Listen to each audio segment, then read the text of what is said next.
Call the city council workshop to order, please, at 6:01. See agenda.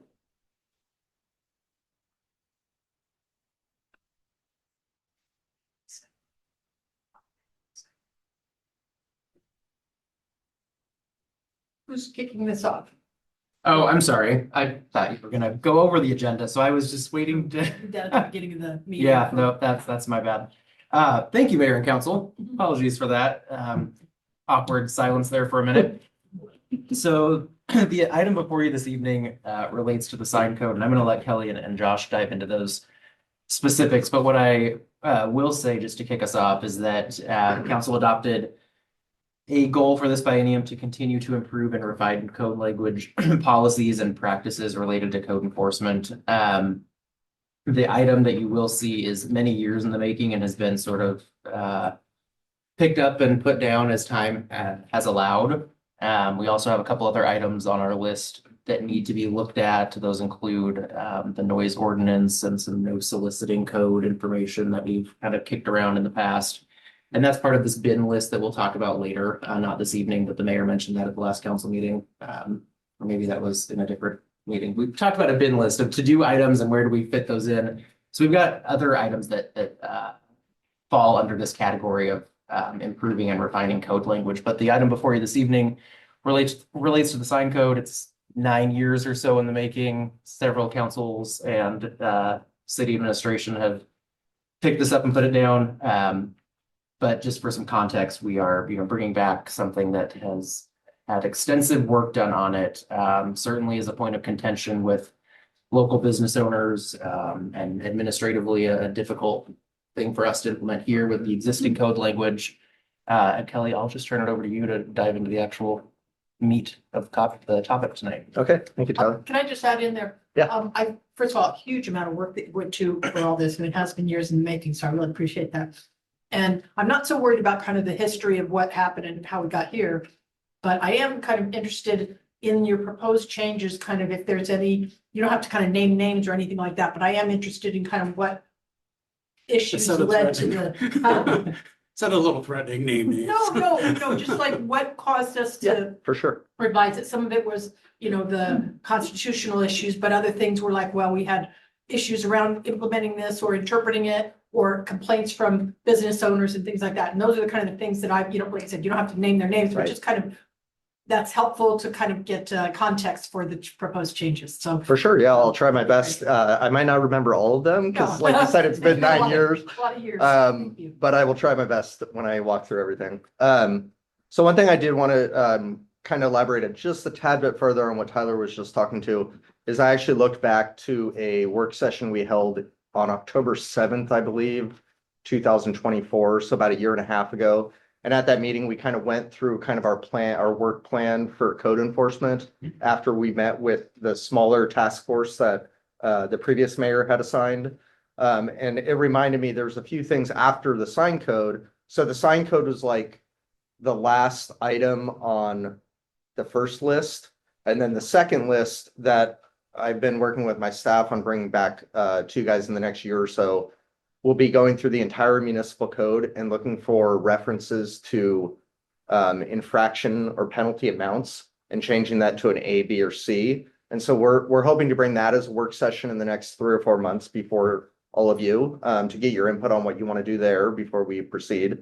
And then the only other 2 things on kind of the second stage of those code enforcement changes, there was a desire to have more robust penalties for infractions that can't be reversed, like impacts to trees and wetlands and stuff like that. So we're planning on bringing that before you later this year as well. And then the third and final one was the urban forestry code.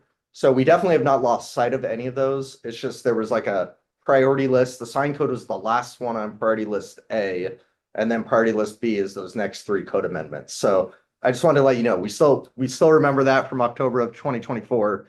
Just haven't gotten to them all yet. Okay, Jeff, if you want to advance the next slide. So just to go through this a little bit, and like the mayor said, I won't read every one of these bullet points over the next few slides. But one of the big issues with our sign code is that there's a lot of confusing language.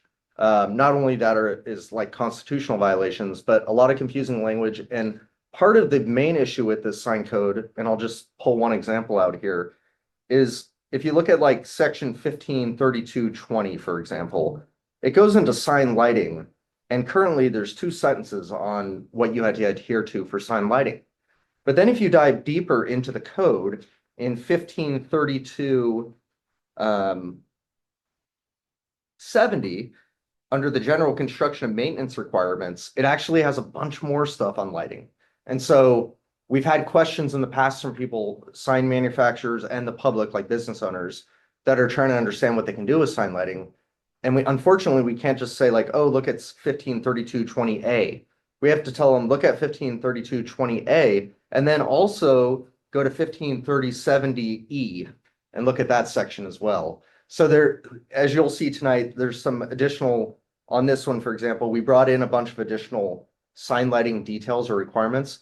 It's actually already in the code. It's just in another section of the chapter. And so I've been administering this sign code for 15 years, and I actually still have a lot of issues with understanding the entire thing. And so one of the big issues also is like, when I bring new staff members on, I have never actually given over the sign code to another staff member yet. And one of the reasons is it's so confusing. And so my hope is that when we do finally adopt this code update, is I'm actually going to take this off of my plate and assign it to other staff members that are very capable of handling the new administered code. So just to let you know kind of how this all began, in 2017, some of you kind of remember there were some changes going on at the city, leadership changes at Seth Atkinson left and Kim Yamashita became the city manager. And then there was a couple department head changes at the same time. One of the things that Kim asked me at the time, and then also Bill King a couple mayors ago, was what are a few like processes that are overly bureaucratic and that we can just get rid of? And so two things that came to mind for me becoming a new department head here was we had this A-frame sign committee, and some people were telling me it was taking them 3 to 4 months to get an A-frame sign approved. So I asked Kim and Bill, can I just abolish that? Like, just not do it anymore, and we'll just process them. They both said yes. Another thing was the sign variance committee, which we didn't even have any members of anymore. And my predecessor was trying to recruit people for that. That was another one that the mayor and city manager at the time said, let's just bring those to the city council. And so since 2017, I think the city council's heard maybe like 5 sign variances. So it hasn't been like a huge amount of work that we burden the council with. At that same time, the city manager instructed me to start working on modifications to this code chapter. So we did start work with our previous city attorney, David Doofman, who also worked for Barry Elsner and Hammond, and he helped us with some of the sign code at the time in 2017. What I will say is this time around, Josh has actually went through the entirety, which David never did. So I feel it's in a much better place than it was back in 2017 even. And then we were almost actually ready to bring it to the city council, I believe in like early 2020. And when COVID struck and our priorities kind of changed, Jordan asked me, hey, we need to shelve this for a while. And then I think in like 2022 or something like that, we had contemplated bringing it back again. And it was for, I don't even remember the reason, but it was kind of shelved again. So it's been shelved a few times. We have worked with Josh, like I said, extensively this time around. So I feel a lot better about it now. And then in 2024 in April, we actually did bring it to the Planning Commission. This chapter is outside of their purview, so it's not going to go before them again. But I did think it was probably a good thing to get some other eyes on and some other feedback. So they did give us some good feedback. And I think we even had 2 commissioners go through like word by word and find some like wordsmith errors. So I just wanted to let you know they did give their input. And then we met with the Planning Commission, in January of 2025 to discuss goals for the Planning Commission. They once again said, oh, where's the sign code at? So I included it with my department goals. And then I think the main thing that this really does is goals 6.10, continue to improve and refine code language policies and practices related to code enforcement. If you want to go to the next slide. It was last updated in 2011. Actually, the year I began here. I wasn't part of that update, and I don't recall it being an extensive update. I think they kind of just chose a few sections of the code that weren't working very well and did some slight modifications. One thing I can tell you in 2011 when it was updated is looking back, I'm a little surprised they didn't go into the constitutional violations a little bit more at the time. But for whatever reason, they didn't. So the main goals with the amendments this time around is our main number one goal is ensuring compliance with constitutional requirements. So not having any First Amendment issues in the sign code. The second one, which Tyler already spoke to, is making code enforcement process clear both for staff and for the public. Removing any burdensome code provisions, so like the A-frame sign committee, I think would be a great example of that. And modifying the code for easier comprehension and implementation. So like I was talking about, so I can actually hand it over to another staff member. And so we don't get so many obscure questions from business owners. Next slide. So tonight, what I'm hoping to get out of this is that we can get through my slideshow. I do have some questions prepared for you to kind of answer. And I was hopeful that we could kind of go through those first, if you'll entertain me on that. You can give me direction on what you would like to do on that. And then I think after that, we would probably just want to open it to more broad conversation and questions around whatever else is on your mind on what you'd like to see changed. And Josh and I had already worked on a draft ordinance for this. So that's in the packet, just if you want to look at it, but we don't need input on that if you don't want to.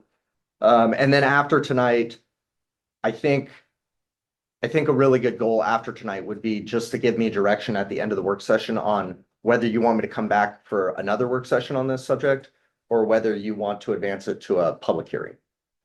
So that'd be something I'd be looking for input as well. And then the next slide is a note on murals. Josh, do you want to cover this? You're just much more versed in this than I am. So the existing sign code had an exemption for murals. Our recommendation is to remove that exemption so that new murals would be prohibited in Sandy for the time being. And then if there's interest in council in allowing murals in the future, that we could bring back a robust program for regulating murals, like some of the example cities on that slide have done. I think that the concern being that because, as we'll talk about the constitutional issues, these regulations have to be content neutral. Some cities have felt they, particularly for murals, want to exercise some control over the content since there's such a significant impact on the community. And the way to do that is not through the sign code, it's through a separate program. So if we're predicting correctly that you would have interest in, if murals are allowed, having some control over the content, then the recommendation would be to treat that separately outside the sign code. Do you want us to kind of get consensus here on each of these items or wait? You could do it either way, Mayor. I think it would be good to talk about murals now Okay. if you want to have more questions. Yeah. How do folks feel So- about that? So as far as like the updated murals, like in the past, we've had the murals have needed to be cleaned and repainted and updated. How would that affect the ability to do that? Yeah, so an existing mural, just like any other existing sign, permanent sign, would be treated as a non-conforming sign under this code update. And it can remain in place as long as it's just being maintained. But when you make a substantial change to it, that's when they have to bring it into compliance. So if they want to change the image on the Right. mural, that's different than touching up the paint. Sure. And one thing to highlight on this as well is we have actually had a few requests in the past that, can I paint my building? And can that be the sign? So we've said no. But I think where Josh is heading in that too is you could get a scenario where a very clever business, say even like a Taco Bell or something like that, just paints the entire thing and calls it a mural. Sure. And it's really a sign for the entire building. Do you have any concerns or comments about murals? I think we should do exactly what this proposed. I have one other concern, and that is, so like, when we disbanded the Arts Commission, we've never revitalized that at all, even though previous counselors had brought it up over and over and over. So, One perhaps. yeah, well, but I think it's valuable. I think having an arts program and an arts commission in this town is very important. And so my only hesitation with this would be that by removing murals, and I'm not opposed to it, but if we don't have something in the works to do as you're saying, which is get a mural program up and running, my only fear would be that we'd be 10 years down the road and still not have anything in place. And so that's my concern. So I was gonna jump in here and say that one of the council goals that we have this biennium is establish a heritage advisory board, which included historic preservation, public art, heritage tourism. So I think that the mural code could dovetail into that heritage advisory Okay. board. Counselor Hanley has already sent me a draft concept. I don't know what the right word is to do it justice. But we have some language in the works to establish that heritage advisory board. So if the direction this evening is we want to do what is presented and move forward with a separate mural code in the future, we can dovetail that or tie that into this other. Yeah, I just want to larger- make sure that it's not something that gets just dropped. Absolutely. Yeah. Yep. What was helpful about that, first of all, for Lindy taking that on, was just there's other cities have quite a few different models of programs with, direction and all that already in place, which really helps kind of set the stage for how to make that work. Can this blend so we don't have to keep discussing art boards? Could those two blend, or do they have to be, I'm just trying to picture it in my mind, do they have to be compartmentalized as separate entities? Art board or whatever we call it, and the cultural, can those two be blended together into one advisory board? I would certainly say yes. I would hope that we would not Okay. have two new boards that need to be staffed and have maybe That's different what I'm objectives or hoping as well. outcomes. Uh-huh. So I would recommend blending them. Yeah. I think, that mural code can be clear, spitballing here, right? But about Sandy's history or the, surrounding native, flora and fauna, cultural stuff, nature and landscape, sort of all encompassing in that sort of umbrella. That's what I've heard, at least from a couple council members that I've talked to. It's celebrating Sandy's history, but then also we have beautiful parks and trails and mountains and streams and trees, and we want to incorporate that in a meaningful way as well. And that would all be part of, a draft concept that we bring back and get the council to buy in on before we adopt anything. Just, Go can we, could we just rewrite a section in our code that handled murals to require a permit approved by council? And just leave it as generic as that, or do we have to have a program around it? You have to have a pretty robust program if you want to be able to exercise control over the content, because if the content's going to be a factor, and I'll give you the very short version. It essentially has to be, the only way to be able to do that is to make it into government speech. And so it has to be public art. And so the city has to be like, this is the city's mural, essentially. And so you need to have more than just council approval. You end up with like arts easements on private buildings and that sort of thing. Gotcha, thank you. Any other comments on murals? Pretty okay with that? That's a goal for the next, for this budget biennium, so I don't see it slipping years into the future or anything like that, so. No, it certainly won't be years in the future. Candidly, Kelly and I have not talked about next steps as far as timeline to adopt or propose mural code amendments. I could assist with it. if you But need. I think it's something that we could reasonably expect to do in the next several months, especially given the slowdown in some of the other activity that's happening in your department. So all that to say, it won't be 10 years before you see something. It might be 6 months before you see a good, solid concept, then we can adopt that. But that would be kind of working with future advisors. The other thing I was gonna mention is that, other cities, the way they funded that whole program, which was one of the issues we had before, was kind of, 1% for art type programs. on construction projects. Not that I want to add more to our construction costs, but that is one option for using, for kind of creating some funding to implement this kind of program. So Separate from the murals, if I could just add one more comment. I know cities like Happy Valley have a rotating art exhibit. So their sculptures that are outside of City Hall aren't owned by the city. They're there on loan for 2 or 3 years and they recycle them out. So you don't necessarily need to have a bunch of expenses related to public art if you can just work with local artists or neighboring communities artists that want to provide an amenity that you can just get on loan and rotate through. So I think there's some creative options to get art within the city that doesn't necessarily trigger adding to the construction costs or something like that. Yeah, I would Excuse me. be very opposed to increasing construction costs. go ahead, Kelly, Thank you. got your answer on murals.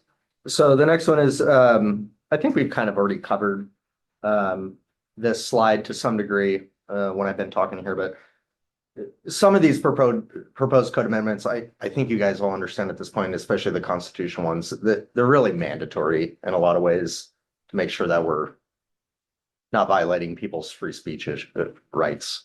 And what Josh and I tried to do is make the changes policy neutral as much as possible, kind of like we did with the clear and objective audit.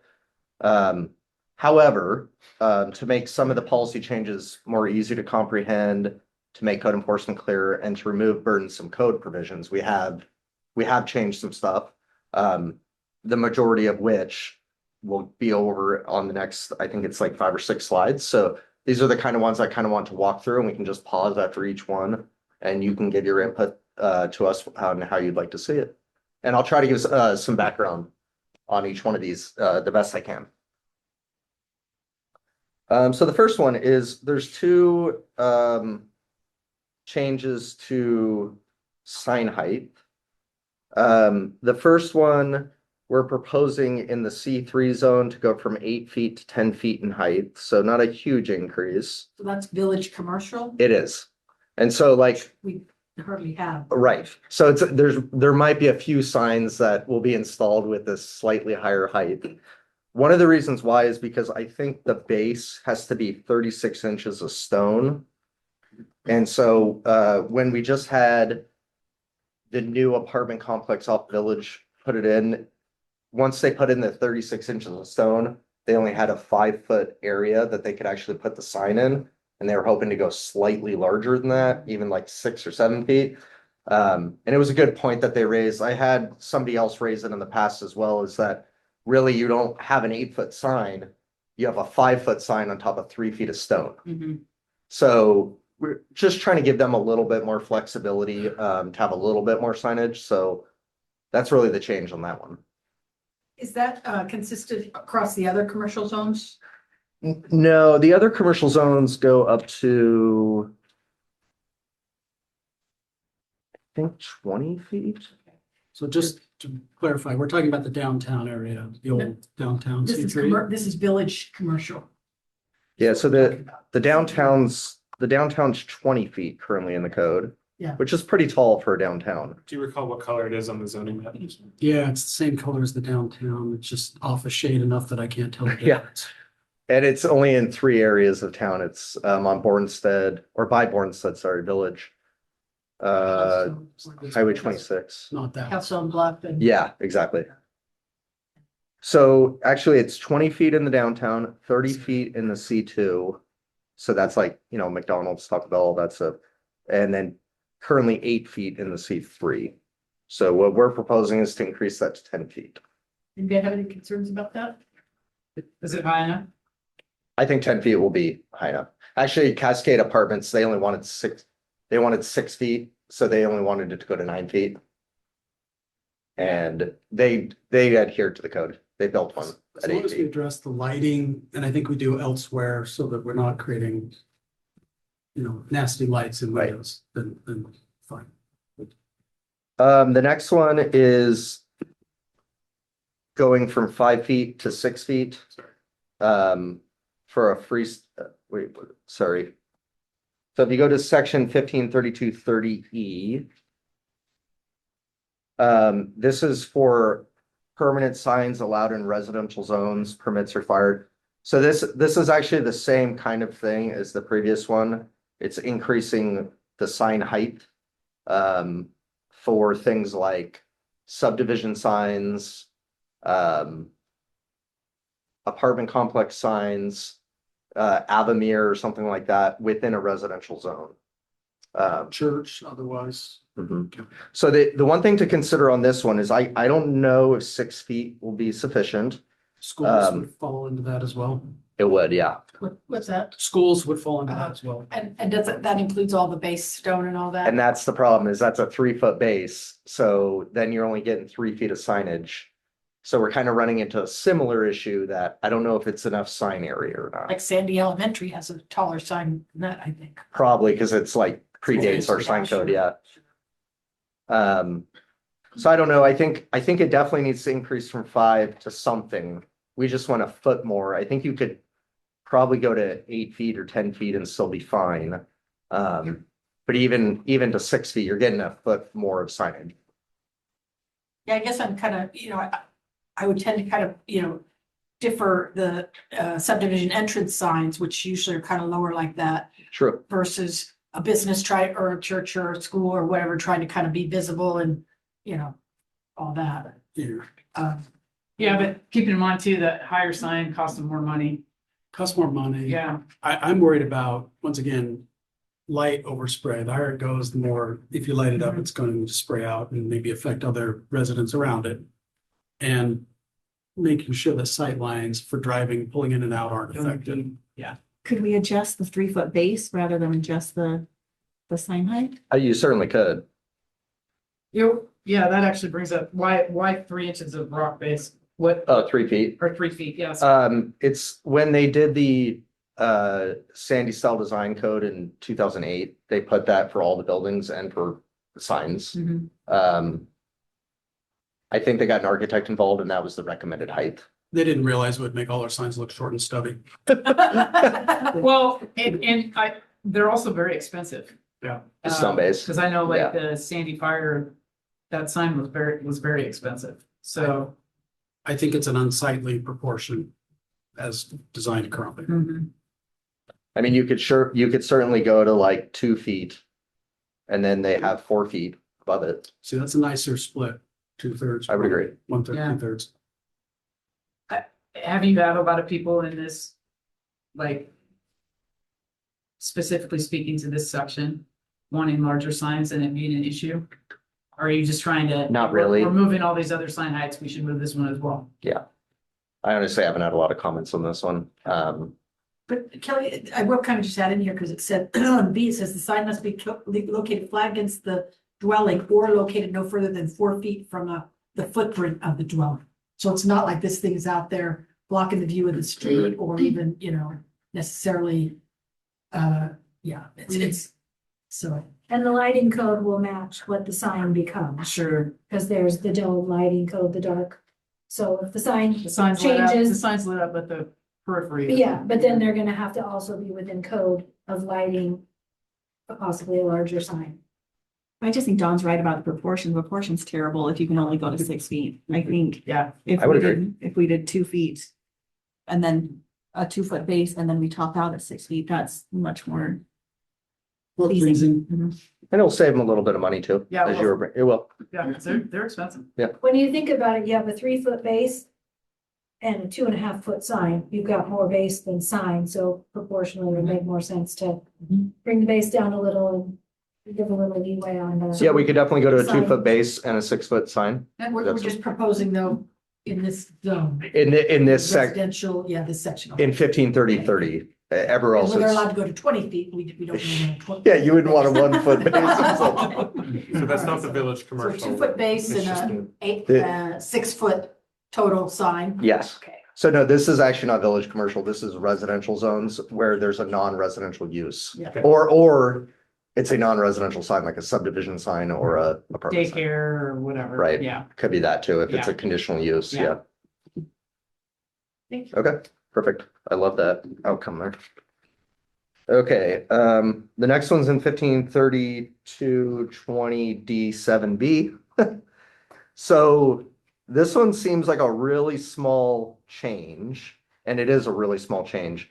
But it's basically making, if you have a rectangular sign, the frame on the outside, which is usually like metal or wood. We're proposing to go from a required 3-inch wide frame to a 2-inch wide frame. And my main one on that is I've gotten a lot of input from sign companies that 2 inches standard, 3 inches custom. Uh-oh, okay. And so it's just costing business owners more money. Because then they have to go with a custom frame. Was that done originally for Sandy style or something? I don't know on that one. I think that's been in there for decades. Given the small size of our signs, once again, it was not aesthetically pleasing. This is, again, which area is this being applied? That is on, All commercial. Commercial and industrial. yeah, there you go. So I was told that by at least 3 different sign manufacturers in the past like 9 years. And so I told them, well, I'll try to get it changed. I think that's important. I mean, when I started my business, one of the biggest expenses was the signage.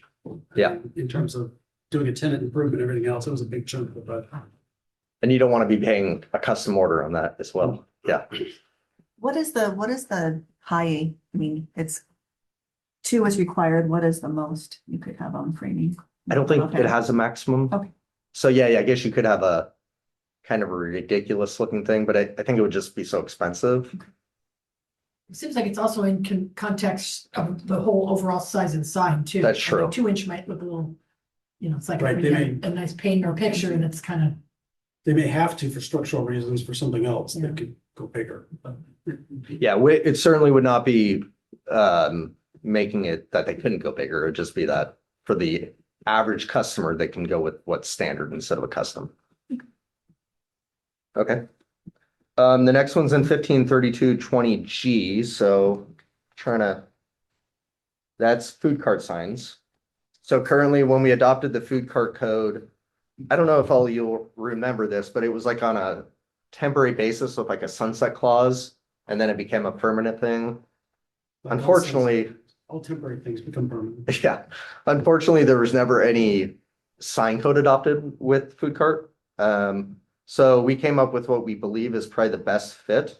And that's so that 2 of the wall surfaces could have signage. Was does that include the menu and everything? Yeah. So we were thinking you could have one that has like the menu in the front and then a second one if it's facing like a road. And the reason why too is because I got brick and mortar people complaining that they can just kind of do whatever they want with these things. So I was That's trying to, true. I know. So I was trying to come up with a reasonable, like, well, they can only do 2 sides, not all 4 sides. If you want, we could say all 4 sides. I think a lot of cities don't regulate it. I think they're self-regulating in terms of how their carts are designed.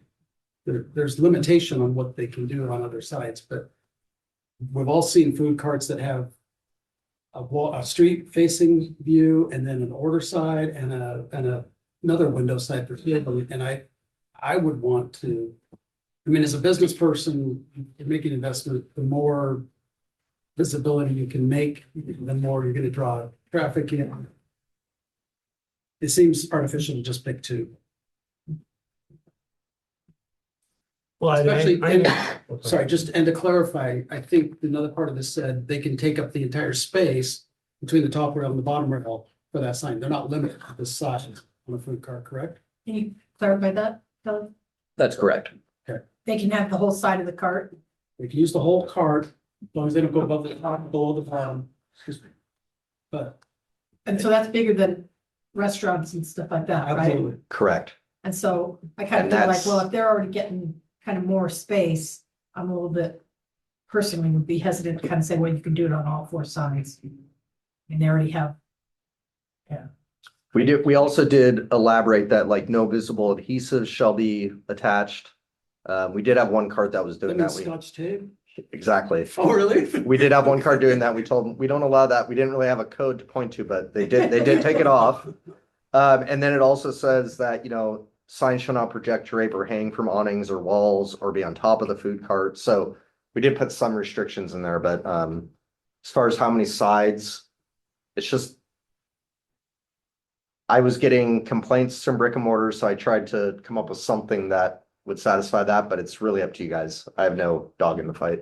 I think the way that some of them are designed though, I mean, I don't really feel comfortable with going in, especially where they're on 26 and they're not gonna want, I mean, it's kind of gotta be at least 3. And at that point, why not Why just not? kind of throw them? They're gonna have a Depending on- door, so they're only gonna do 3 at the most anyway, but. Yeah, because I mean, I look at the one that comes to mind the most is the Taco place. taco place, yeah. That's what I was thinking. And it's like, you're gonna want that one. You got your menu where you order over here, you pick up here, and then you're not gonna want to give up that side right there that's on It's 20. That's what's gonna draw people Beautiful in. marketing space right there. Well, and the other thing to me is like, to me, this is like an overregulation. Yeah. Because a lot of these guys, like, you know, they're in business just like anybody else. Brick and mortar businesses can start food carts if they want. They're in different markets. And they're totally different markets. And the other thing is that like for a lot of these food cart owners, they move their carts. You know, Yes. they may not stay in one place. And so I personally don't have any problem with them advertising and having signs on all 4 sides. I do agree with not on the roofs and not Yeah. hanging off and things like that, but No fault. you know, they're in business to make money, so. And these are tight margin Yes, businesses. very much so. So I really would encourage us to think about unlimiting the Yeah. web services. Did you hear all that? Sorry, I got some. Everything but they can sign everything but the top. I think it's kind of, if I. So all 4 sides can be covered, but the rest of the stuff that we put in there. Yep. Yeah. Would be correct, or Correct. would not be taken out. I mean, for me, it's kind of gets confusing when you're, you know, there's actual, the sign, the name of the business and all that, and then there's just all the menu and that kind of stuff. I don't consider that signing. Well, But it is for the I code. get it, I Yeah. understand, you know, but it doesn't seem apples to apples, you know, when you're comparing it to businesses then. Well, I think that's the thing. We can't compare it to a brick and mortar business. We have to realize that when they come to complain about that, this is a different business. Yes, it's a restaurant. They don't have seating, they don't have giant kitchens, they don't have restrooms. It's a different business They have model. a tiny overhead in comparison. Tiny overhead, Yep. they're gonna make less profits. I mean, it's different. Well, we're not telling them that they can't have, because it's inside, we're not telling them they can't display, Inside, they display can- their menus and how to I'm do all all that. over We're inside. kind of doing that for these Absolutely. guys. 100%, Yeah. yep. Okay, Is there anything in the code for wear and tear on the signage? If it's faded, if it's falling off? Has to be Um, maintained. there's actually 2 things. In the sign code, there's a maintenance section, so it's 153270.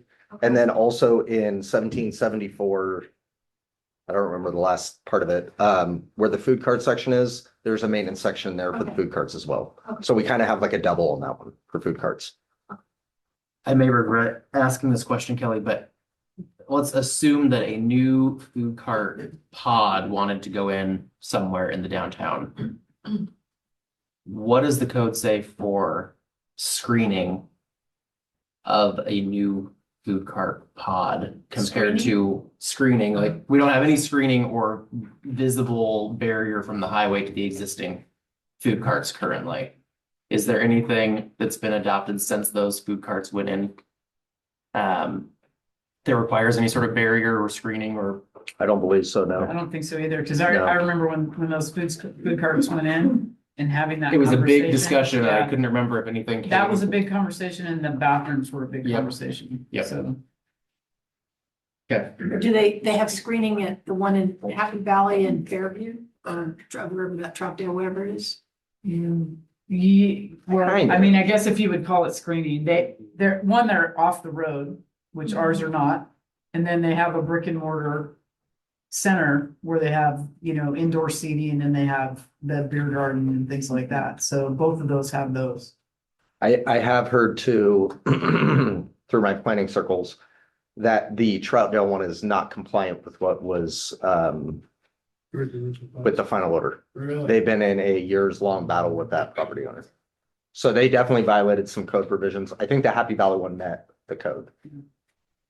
And I only asked the question because if there was a screening requirement, then having a menu on 4 sides doesn't really matter because one side is already not screened. visible, right? So I was just Yeah. trying to. Yeah, I just go back though to the fact that, you know, for a food truck, if they want to spend the money to put signs on all four, because these guys, they do move. They don't always stay in one place. And so I wouldn't want to limit their ability to do business. Okay, so 4 sides it is. So next slide.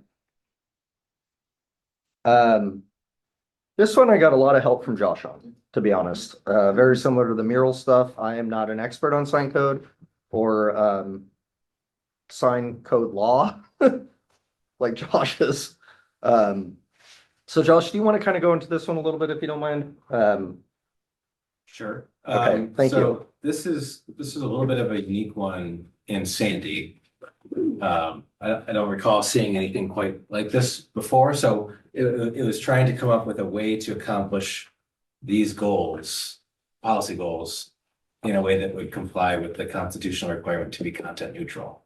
And so what we came up with, and we had a couple different iterations of this that were had their own problems. What we came up with essentially is to delegate authority to the city manager to designate something as a community event and give criteria for what constitutes a community event.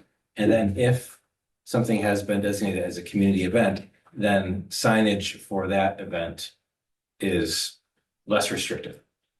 And this is designed to address things like Winterfest, Farmers Market, Mountain Festival, that type of event, so that they can be kind of promotional signage for those events. But they're They're temporary signs. temporary, Yeah. Correct. leading up to the event and then removed shortly after. So how do you, kind of, it left me kind of wondering what you're talking about is what about like the fundraisers? They're selling mattresses for the Sandy cheerleaders, and they're, you know, doing some car wash for the baseball team, whatever. You know, those kind of temporary community events, I don't know if you call them a community event, but temporary signs for those kind of things that are usually held by nonprofits or something like that. The sort of event you're describing, I don't think would meet the criteria for a community event here.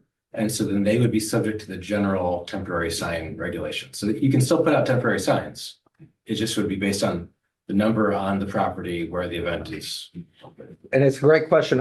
One thing in the code actually does allow for people, it's in 153240, and that allows for people, signs to be held by people. And so a lot of times, like, you know, the cheerleaders or the swim club or whatever, a lot of kids are out there holding the signs. Yeah. That would be fine. Those mattress signs can. Oh, well, yeah. Not that I care, but you know, I just. I mean, the good thing is a lot of times they're like here one day, gone the next, most of the time. Are these, does this apply to the sign that goes over the highway? Those are at a different section. No, that's in a different section. That's Oh. correct. That is actually, Thank you. yeah, that's in a different section. I have, the way this is worded right now for the AB, it's if we've contributed funding directly or indirectly, I'm not sure what indirectly means, but. I can expand on that quickly if Let's you'd do like. that, and then the second part, so what's indirectly? Indirectly, Mountain Festival, for example, we don't charge them park use fees. We're not charging business licenses for all the vendors that are there. So we're contributing Okay, indirectly by waiving other city fees that would normally be Okay. required. excellent. Then the other is an and, with the or prefaced, if the city doesn't do anything, let's say I'm I don't know, whatever wing person zealot I am, and I bring in a group of my undesirables into town, and I'm promoting tourism because I brought them all into town, you know, Right, that's why we didn't do just promoting tourism. That's exactly the scenario that we were talking about is. It So is, there are yeah. events that bring a lot of people to town yeah. that aren't the kind of thing that you would want to. Well, what if- So what if we just achieving flip a that, city put council the and goal. up the top? What if he made that direct or indirect funding and is expected to promote tourism or will help achieve one or more established city council goals? What if we put the logic on it? Doesn't that kind of counteract your argument though about, I mean, if you had, you know, for B, it's expected to significantly promote tourism and helps achieve the one or more established city goals. So having a Hell's Angel rally or something like that may provide tourism, but doesn't necessarily achieve city goals. Is that right? Right, and then I think the idea was that if this. No, if the this- second one, the context of it. Right, I think it's furthering a city goal and brings a lot of people, is a community event. Yeah. And then regardless of whether it does those things, if it's something the city is supporting, then it's a city community-wide event. The city's second supporting B it part has through and, it financial- doesn't have or. So is And I there, think we should say that. is there any event that we can think of that would be excluded because we didn't directly or indirectly contribute to it?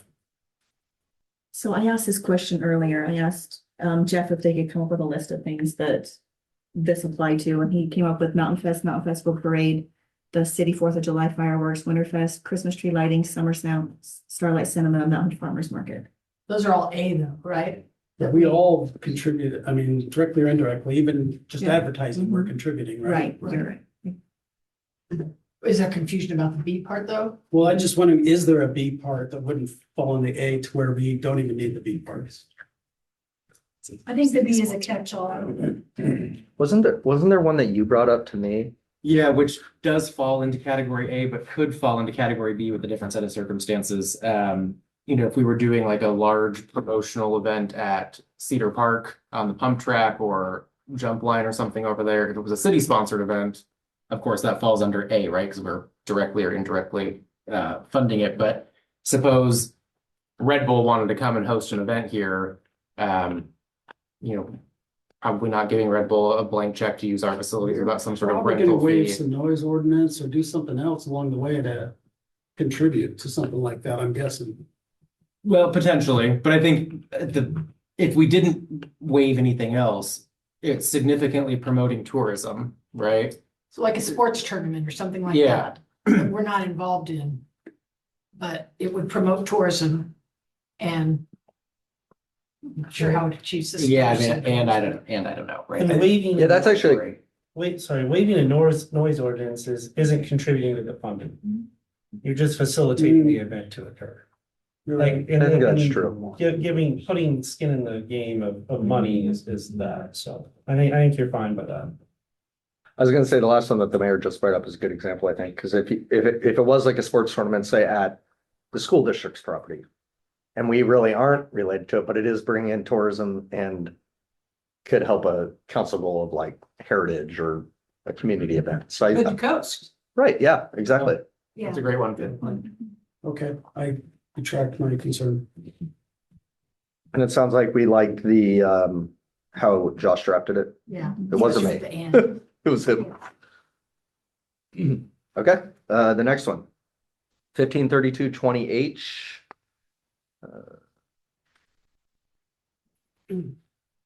This one is dealing with, you'll probably get there faster than I am. Temporary signs. Sure. So this one's a total, I don't know, this one, it's 100% up to you. There's nothing that's saying what I'm proposing is good or not. It's just something I'm proposing because I feel currently 180 days in a calendar year. It's like we see these people that rotate, like they'll put a sign out for 180 days and then it's down for 180 days and then it's back up for 180 days. So it's literally half the year, every year they have this temporary sign up. To me, it doesn't feel temporary at that point. So we're just proposing to reduce that to 4 months. Well, But- they're just gonna take it down for 4 months and put it back up for 4 months, so what have you gained? Well, it would be 4 months in a calendar year. So they'd have it up for 4 months, they'd have it down for 8 months, they'd have it up for 4 months. So it's less than half of the year. Well, I guess where I was going with that was, couldn't we put something in the code where if you do that X number of times, you have to create a permanent sign? Do we have any Hmm. purpose or how we define a temporary sign other than it's not meeting the permanent requirements? That's a good question. Do we define it? One thing I want to push back on a little bit is you see them around town, and I realize we have discretion, but. These kids get these signs when they're a senior and they leave them out in front. I mean, technically, they're violating our code, and I think that's not okay. I mean, I think it's okay to display the sign. I mean, in their yards? You're gonna go lock them up, In their Rich? yards, or what are you talking Yeah, about? In their yard? But you can have temporary signs in your yard. Yeah, But are you limited? I guess that's a good question. Is it limited to this 100 or 120 days? it's limited currently to 180 days. See, and I think it should be the school year, which is 9 months. So then you would be making it, then you would actually be making the sign, the temporary sign longer. I think you should be able to display that your senior is a senior in high school. The for entire duration of the school year. However we want to do that, or that my kid is the honor roll student, or whatever it is you want to Yeah, do in your own yard, in your own yard. In your The yard. unfortunate thing with that is then you're regulating content. Unless you want to just allow everybody to have temporary signs for 270 days a year. Well, and then the other question is, if a house is on the market for 180 days, do we Yeah. make them take down their real estate sign? No, See, what's the difference? we're just not enforcing it. And I guess And I mean, I get discretion. No, I just get what don't you're like- saying. And I like, why are we trying to regulate what people put in their yard? Yeah. As far as signage goes? That's where I'm going, thank you. I mean, I personally think I think the purpose of it. Well, I'm not trying to regulate it. I think the sign code already says what you can do. Right. I think it can get very cluttery and very like messy if somebody has a temporary sign up all the time. And because we can't regulate content, that message can say whatever it wants to say. Yeah, but it's their property. Yeah, but we do have a get lot phone of, calls from people, more often than not during election season about my neighbor has Mhm. this sign in Right. their front yard. Yeah, but Every 2 it's, years. that's freedom of speech. It is. I'm just telling you what we get, right? We get phone calls about why is it up for so long? Why is no one taking it down yet? Yeah, I think the policy reason is the same as it is for any other sign regulation, which is just visual appeal and clutter, Clutter. right? And so there's a property that is near my house that I drive by almost every day. They probably have 20 temporary signs of enormous proportions in their yard year round. You know, good for them if they're following the local rules, but it is pretty unsafe. Can we limit the number of signs? Not so much the content? We already do, yes. yeah, we do. So do could we that. limit it to 2? And the reason I'm going with 2 is, again, I don't know, I look around my neighborhood and you see the senior and all of that, and then if you want to sell your house, then you have that. So you limit it to 2 signs. So right now it's 2 Or something. signs, it's size limited as well, and then there's also the duration. So it sounds like maybe you're thinking just number and size, but not duration. And how does that play out with election signs? Are they excluded? There is a bonus sign during the period leading up to an election. Bonus. So you get 3 signs instead of 2. Is that what We you're added that saying? into the code, yeah. So that just creates a, But some of these signs can be, I mean, under the temporary signs, they can be pretty big. yeah, but Yeah. it's just gonna So, create an like enforcement. having nightmare. them be year round or something like that, I mean, I'm not. I think you gotta be these are careful what you wish for temporary on this, signs to be kind honest. of advertise a temporary event. Yeah, but Yeah. I'm kind of going with like Rich's example of, your kids graduated from high school or, like during COVID, when kids had their teachers' names, their signs up with their teachers' names in the yards and things like that. I feel like this is. Do we have residents in town that are like sign happy in their yards? Oh, yeah. That's what Tyler was just saying. We get complaints about it Well, from other I residents. get, I don't care if people, I mean, I really don't. It's a person's freedom of speech. I get that. I mean, if it's something that is derogatory or whatnot, that's a different story. But we can't regulate that though. Yeah. But It can I be know- anything they No, want to I put on there. understand. I'm Yeah. just saying as far as complaints go. And I'm just gonna push back a little bit. I mean, whatever you guys want to Please. go with is your Yeah. decision. I don't see why a kid that's graduating high school needs to have a sign in their yard for 9 months. Until your kid's in high school and then you might. I would not allow that for 9 I months in don't my think yard. Moody's coming and writing you up for your sign. I agree, and he wouldn't self-do it, and I applaud that. Yeah. My concern But it is the like- neighbor that gets chippy and next thing you know, they're calling Moody and creating this Problem. this Yeah. problem for them. That's where I'm.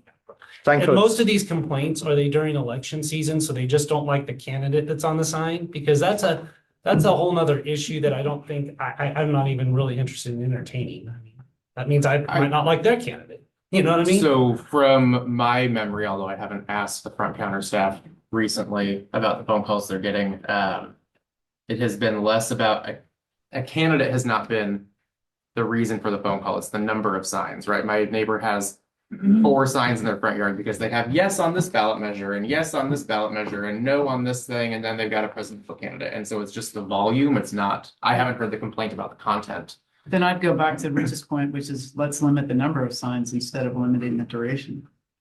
Didn't Josh, you say there's some issues around that for elections as Yeah, I'm gonna well? say, right, so so you- you're trying to limit me at election time, I'm gonna cry foul. That's fair. So- Yeah, I mean, yeah. and everybody else will too. I mean, I don't like this. I'm I not- don't like any of this personally. Yeah. So, 120 days for an elections seems adequate, huh? That's a long It time. is. Yeah, right, and so, I and agree so with what I'm that. hearing is that people can leave their election sign, I mean, what I'm hearing from you all, or maybe I'm not, I don't, let me finish what I'm saying.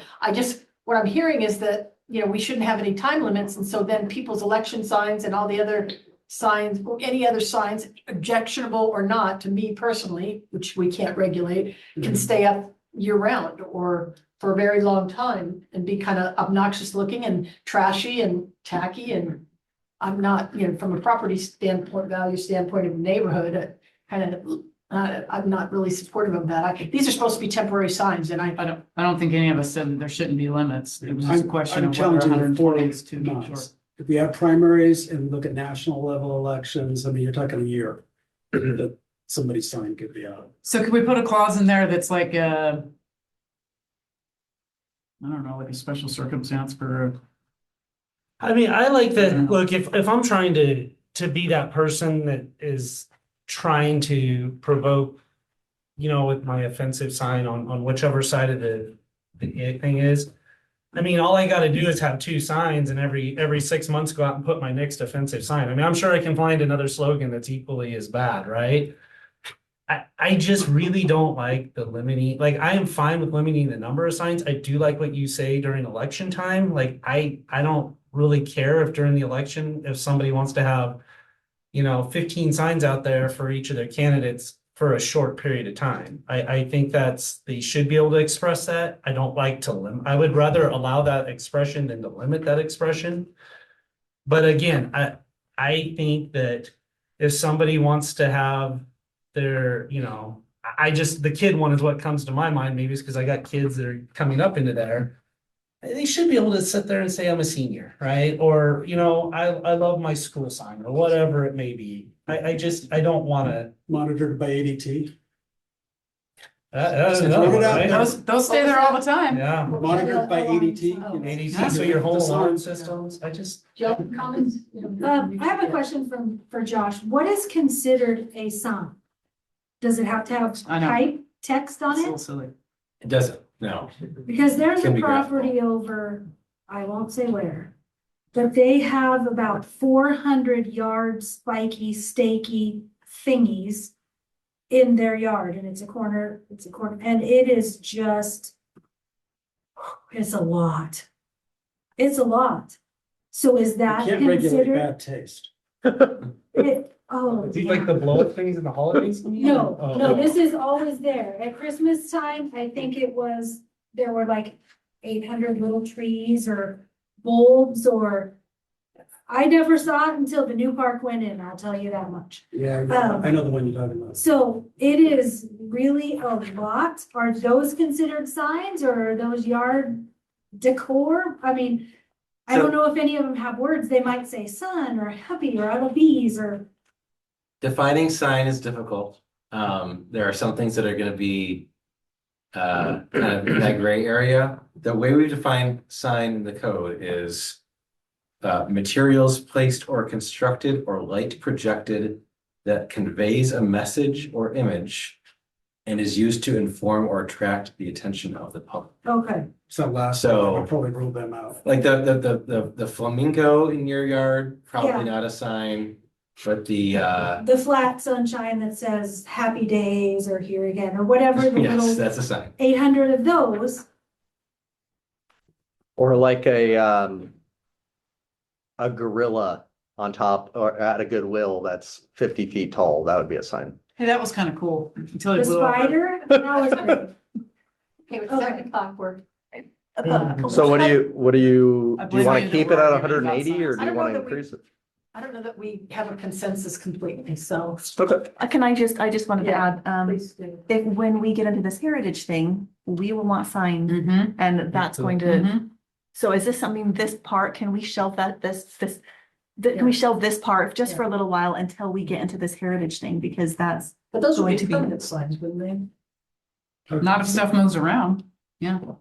Well, I don't I think it depends, right? I mean, one concept that Counselor Hanley and I talked about, was like 100-year house. I know Portland calls them century homes, right? That's probably more of a permanent sign where Right. you affix that to your Right. front porch. But if there was a walking tour and wanted to highlight, for the summer season, this house and its importance to the downtown community, that could very well be more than 120 days, a temporary signs in the front yard. So I think it depends on what the future committee, outlines as ideas and concepts for heritage. One other Would- question, Josh, yeah. just to clarify, can a variance request be put in? These do not require permits. But if we made something, whether it's 120, 180 or whatever, and kind of went with what was proposed, and then said, if you want to do something besides that, there's a variance process. Is that something that could be a way to kind of find some middle ground here on some of these issues and concerns? So the variance process, at least as it's written now, is intended to be pretty limited. It's not going to be like, and you couldn't take into account something like, I have a kid who's graduating from high school, so I want to put a sign up longer. That's a content-based determinations. It's based on things like special circumstances applying to the property that don't apply to other properties. So probably not for something for duration in most circumstances. On the heritage sign, I do want to ask, are those signs that would be potentially placed in the right of way by the city? Because if so, they're exempt. So if you put them at least within the right of way portion, and it's the city placing them there, you can place as many signs as you want.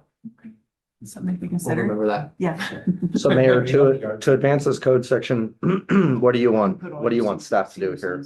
How about we kind of take some more time to kind of think about this? Okay. Is that okay? Yeah. Yeah. Okay, the next one is 153220F. So this is on electronic message signs, so like reader boards that change. So the message has to be static once it changes, and I think you do want that, otherwise it creates like distracted driving. If you have like rotating and fluctuating signs like you see in Las Vegas. Currently, the code says these can change every 1 hour. We are not enforcing that code section. I was given I was direction. gonna say, I can think of two signs right now that, I was given direction not to enforce it. yeah. Well, the city owns one, the fire department owns one. There's one at the gym, There's one at John L. Scott. yeah, so they're all changing more than that. So what I want to come up with is what should the code say around that? We're proposing 10 seconds.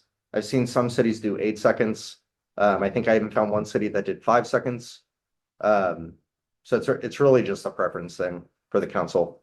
I think 1 hour is crazy because it doesn't allow people to have a message that changes. How does scrolling affect this timing? How does what? A scrolling sign. Yeah, it doesn't allow, the code currently doesn't allow that. It has to just change. And Yeah. so, just to clarify, are electronic message signs allowed in all commercial zones? That's a good question. I thought we didn't allow them. I thought we, at one point, considered not having that.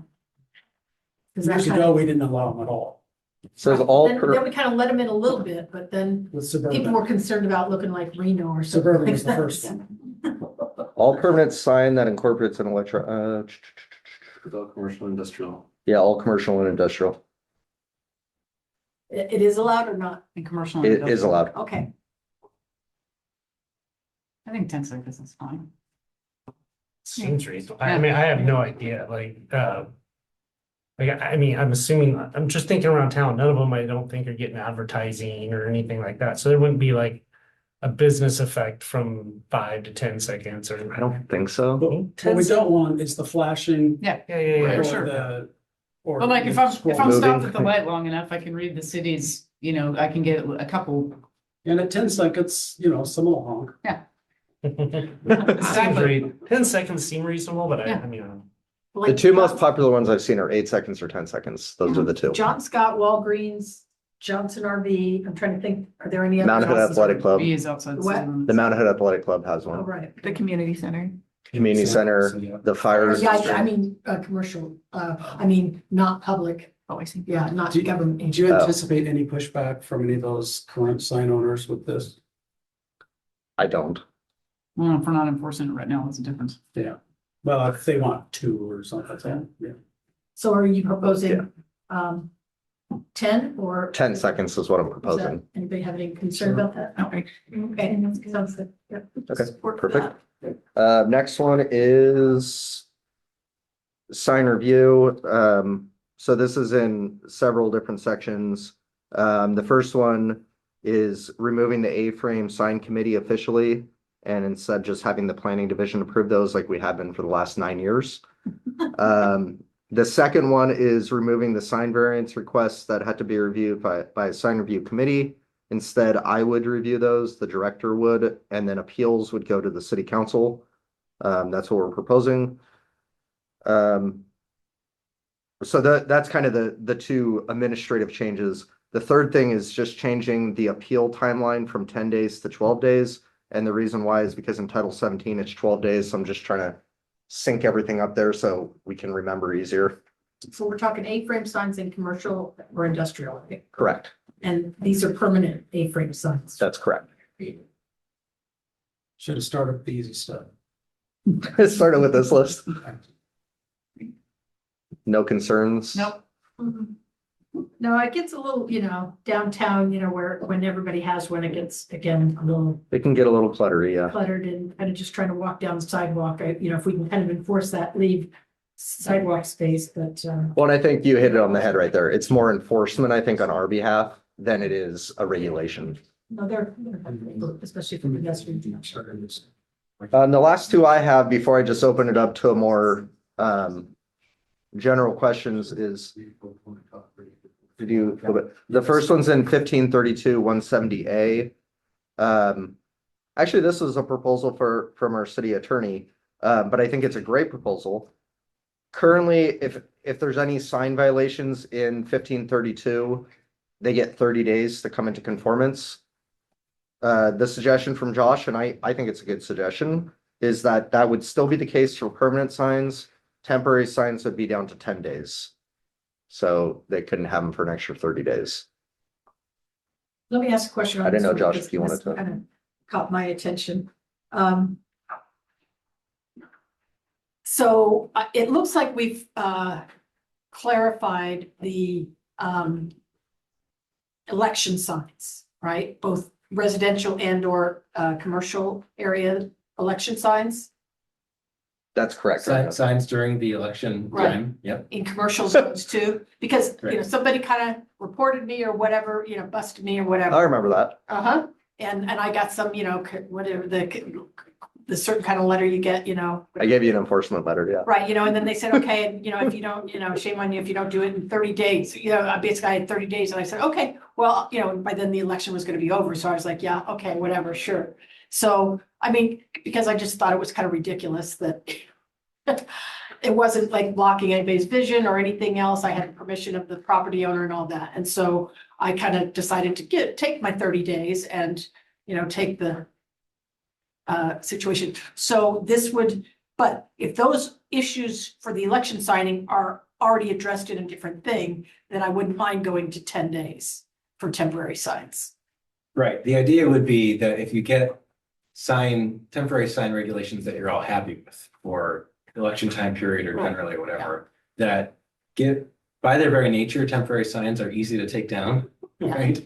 And so giving somebody an extra 30 days from when they get a warning Uh-huh. is kind of absurd, Uh-huh. especially if it's something where there's a problem, like they put up 50 signs and you want them to do 1 to 2, Right, and they get to keep them up for another month. yeah. So that was the idea, to shorten that time Okay. period. Anybody have any concern about that? But what's the election signage? What's the difference? So and the reason I keep using this term is, the code as written allows additional signs in the period leading up to an election. To an election, And it's shortly fine. after the Yep, election, yep, but you can put up whatever you want. It doesn't have to be related to the election. right. You can put up, the happy sunflower, whatever signs Be happy. leading up to the election and in an unlimited number, currently, the way it's written currently, you can put those up for, in election time. So any violation for the temporary signs, you get 10 days to fix it. So that would also apply during the election period. If you Okay. had too many, or you had them up too long or whatever, you would have 10 days to fix it. Okay. Just out of curiosity, how does that, the only concern I have is how does that 10 days work? Is it from, do you send it like certified mail and it's from the day that they certified? Okay, It's actually from 10 days from when you send it. from when you send it? Which is why we don't do it one day, right? Because someone might be out of town. Or That's they what I don't get it in mean. the What if mail they're right out of away. town? But the assumption is as soon as you get it, And we send You it should to be the able to- property owner? Property owner, and if you know who the sign wants. right? That's correct. Yeah, the property owner definitely, and then if we know who it is, we send it to them too. And if we know them well, like in the example you brought up, I also emailed the mayor. Yeah. So I think she knew within a couple hours of when I received So- the complaint. Inadvertent, so I own a property, I don't live in the city, I own a property, it's nicely situated on the highway, and people put up 100 signs. I'm gonna get flooded with, letters and fines if I don't get out there and move them. Those could be multiple violations, is that right? It could be. I don't think we'd probably do that, especially if it's a first violation. We would just do one violation. Yeah. This like could be it- an interesting challenge for out of area Mhm. landowners or properties that are owned by family trusts. Which there are a lot of, I'd like it Well, a lot of to those be are- 10 days from the receipt of the notice. Sometimes they don't sign them. That happens often, actually. Nobody signs and we just get it back. They refuse to sign it. They can bring it to the court, the judge will. We get that quite a bit, actually. You'd be surprised how many of those we get. That's true. I mean, they can appeal to the judge. Yeah, I don't, okay, that's good. Yeah, no, I would love to do that if like we could make them sign it somehow, but we get a lot returned that's like they wouldn't sign it. But does So- it write, do they at least write like refuse to sign? Or Yeah, they refuse- do. So that's what I'm saying, 10 days from that date. from received or refused, yeah, we can. Yeah, We do that in received or contracts. refused. Yeah. Okay. For the out-of-state property owner, I mean, if you're leasing your property, you really ought to have in your lease that the person who's leasing it is responsible for any fines that are incurred for their activities. spoken like an attorney. I don't dispute that, but I use my parents as an example. They live on Bluff Road. Yeah. It's great property. They can put some stuff out there. They're not there a lot of the time because it's a second home for them. I'm sure there are others, Right. Airbnbs and others that are Yeah. similarly situated. And it's just something we're gonna have to watch and be aware of, that we might be creating a burden on people. Yeah, and I'll work with Josh to add that language. Can you clarify the fine stuff? Oh, sure. So currently, this is one of those old code sections that doesn't say if it's a class B, C, A, B, or C infraction. It just calls a $100 fine. What we're proposing is a class B infraction, which would be a $500 fine. You could do a class A, which would be 1,000, or you could do a class C, which would be $250. So those are your three options currently. For a temporary sign?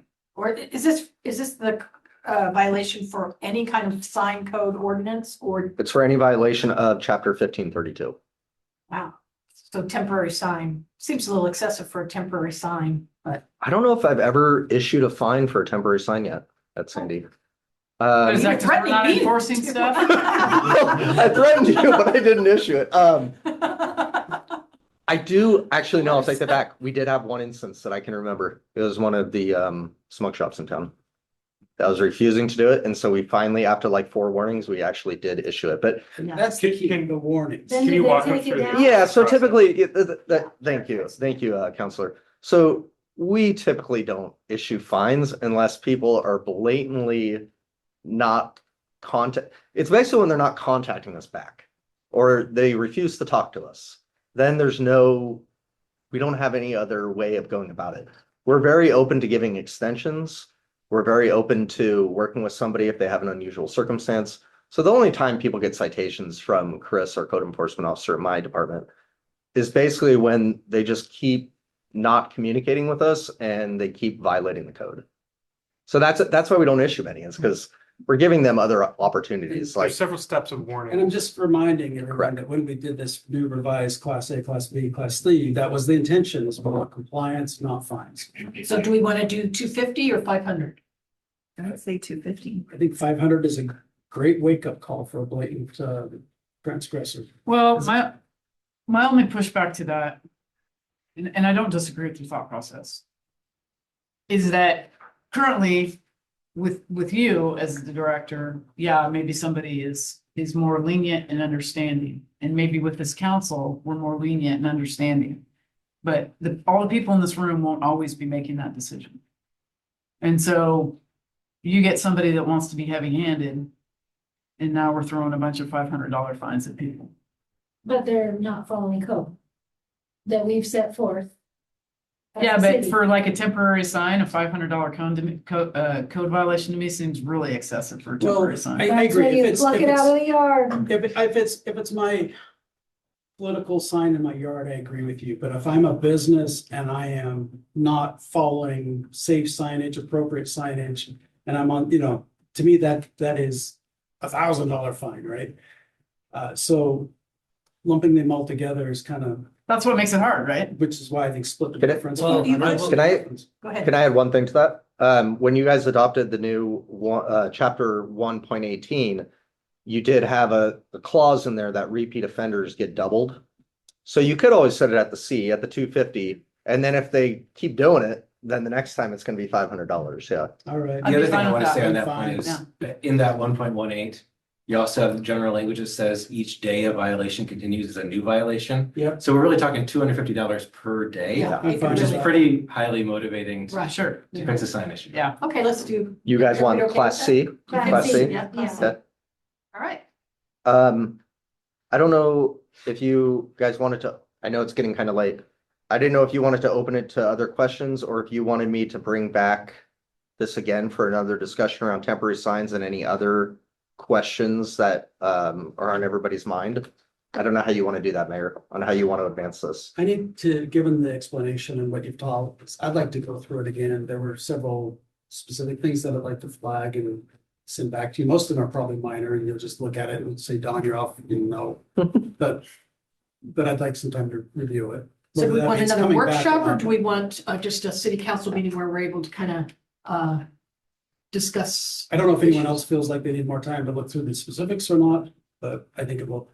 I think Whether we need another workshop will depend on whether or not there's big issues and they're all addressable. I think we still gotta flush out the temporary sign. Okay, Yeah. all right, we'll have a quick, hopefully not too Well, long do you- workshop. And Mayor, to be honest, you had some questions of us too, so Yeah, it was we just. can go through those Yeah, at the I next think you work session. answered a lot of them because I kind of brought them up. Oh, okay. An election thing, and it's like when you first start reading it and then you kind of like, some stuff looks concerning and then later on it's like, oh, that's, it's answered in a later section, so.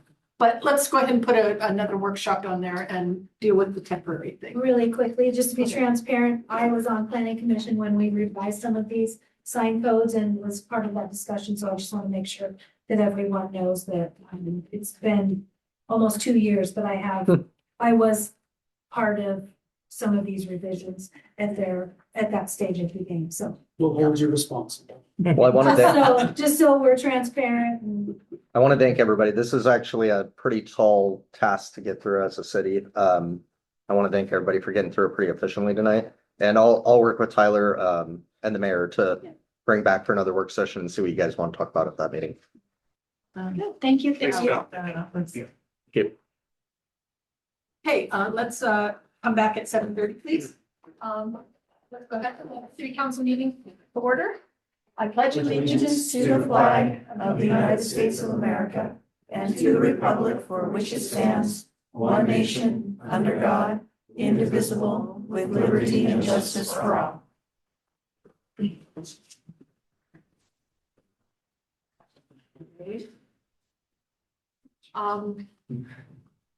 Welcome, everybody. Can you do the roll call, please, Jen? Yes, Counselor Mayton. Excused absence. Okay, Counselor Smallwood, Here. Counselor Sheldon, Here. Counselor Ramsayer, Here, Counselor Hanley, Here. Counselor Hokinson. Here. Mayor Walker. Here. Okay, let's start off with public comment. We've got 3 folks to talk, is that right? That's right. Okay, we have, Mr. O'Leary on the, Mr. O'Leary is online, yes. okay, let's go ahead and do him first. Okay, Do we get a picture of him or do we? I'm not sure yet. Well, no, actually, yeah, usually this is just audio. Okay. Yeah. All right. And so, Mr. O'Leary, you should be able to unmute yourself now, and please remember to state your name and address for the record, and you'll have 3 minutes. I was over here frantically trying to figure out how to unmute, and then you turned me off or turned me on. My name is Art O'Leary, and I live at 40495 Font Street here in Sandy.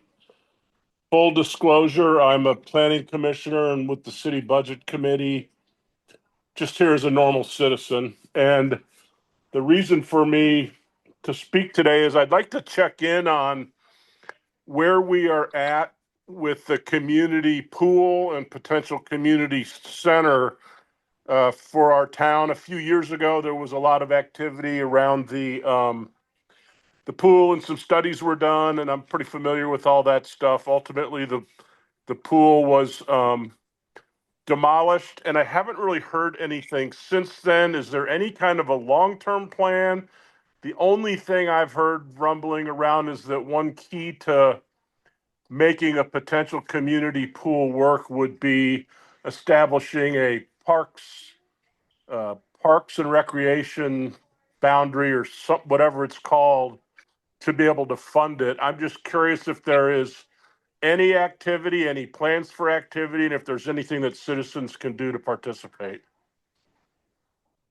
I'll jump in here. Mr. O'Leary, this is Tyler Deems, City Manager. Nice to speak with you this evening. Just some quick backstory. You're correct that we did have a pool exploratory task force that conducted quite a bit of research on the existing pool. Ultimately, it was determined that that wasn't viable to remain intact given the aging infrastructure and the condition of the infrastructure. The pool was, subsequently demolished. The council did set aside some funding in the existing budget to explore the creation of a Parks and Recreation District. And as you indicated, that really, from a feasibility standpoint, is probably the only affordable way that a pool could be built and operated and maintained.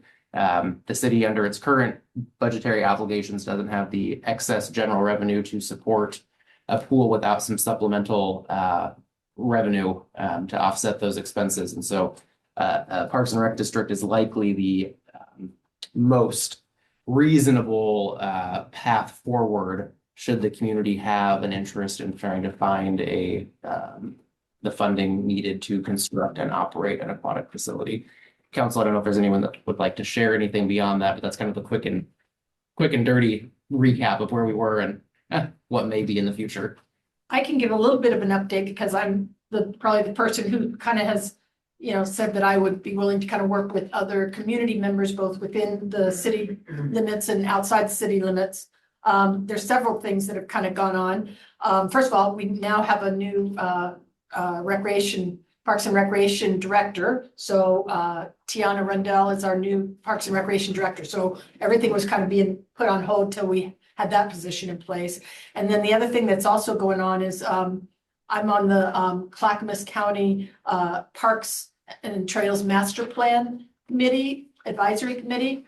And they are in the process of working with everybody in Clackamas County, looking at their parks outside of city limits, up the mountain, Boring area and all that. We've only had one meeting so far, and that was interesting. So that process will also kind of help inform what these other folks outside city limits might be looking for. So there is some progress. But like I said, there's been a couple things to kind of on parallel tracks. So stay tuned, I guess, is the and I can kind of talk to you, if you want to give me a call or whatever, I can kind of talk to you more about it. The other thing I would say is that I've been trying to put together a list of possible stakeholders. And I spent, a couple hours this week putting together stakeholders for, baseball. I don't really have anybody for pickleball yet, but just, ask different folks that might be stakeholders in the community. I was just kind of looking on websites as to which of these nonprofit organizations have, the Cal Ripken and all these other entities out there. So just to try to get names and contact information. So. Excellent. Well, I appreciate the update. I just haven't heard anything about it, and it's nice to know there are things going on. And if there's anything I can do to help, I'm certainly willing to volunteer. So thanks for the update. Great, thank you. Okay, our next public speakers, do you have a preference of who goes first?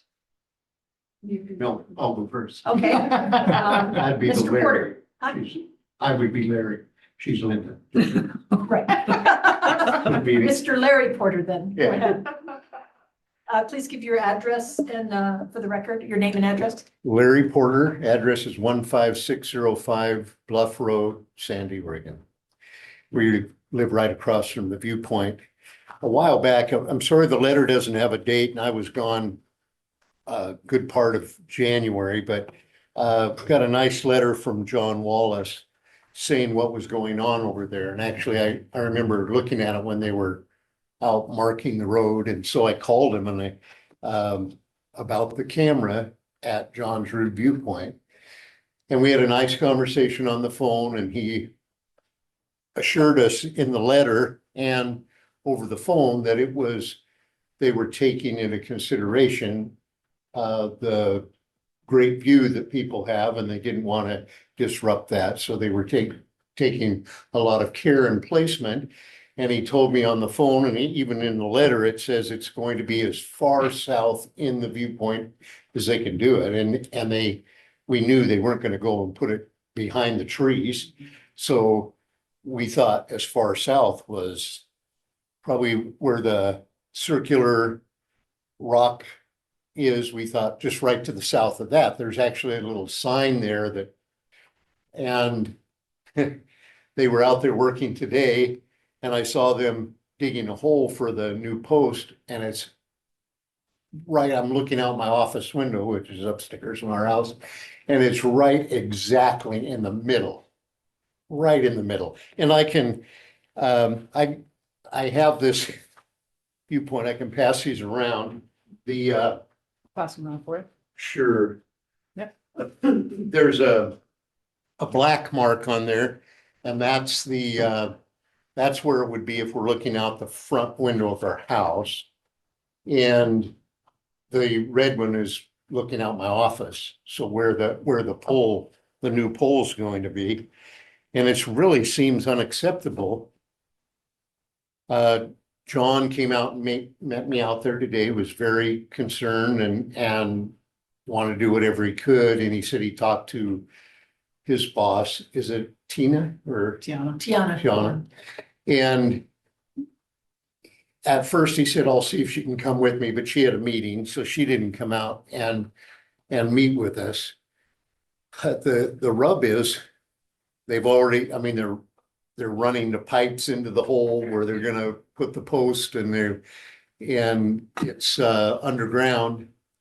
So it's started, but it's really not in an acceptable place. And of course, we're the only house really right across from the Viewpoint. And he did mention when they were out there placing it that where they wanted to put it just a little bit south of the drinking fountain. He said, I looked at that and there's your picture window right there. So they moved it over about 30 or 40 feet, but it's still right in front of our house. And So the circular rock wall, is it as you're looking at the view, is it to the right or the left of that? if I'm looking at the view, it's to the left of that. It's So, between there and the Between drinking Drinking fountain. fountain in there. Correct. It's about dead center in front of that mountain, isn't it? Around Jeff, you might about- just try pulling up Google Maps and doing a street. About, yeah, just dead center. Here's some photographs I took today. And there's two cones, little cones, or not orange cones out there that are kind of close together. And the pole's gonna go right in the middle of that. And that picture is looking out my office window. I mean, it couldn't be more centered in our house than, yeah, or front porch and so the letter, I mean, states that we're really concerned and about the sacred view, but then here it is right in the middle of you.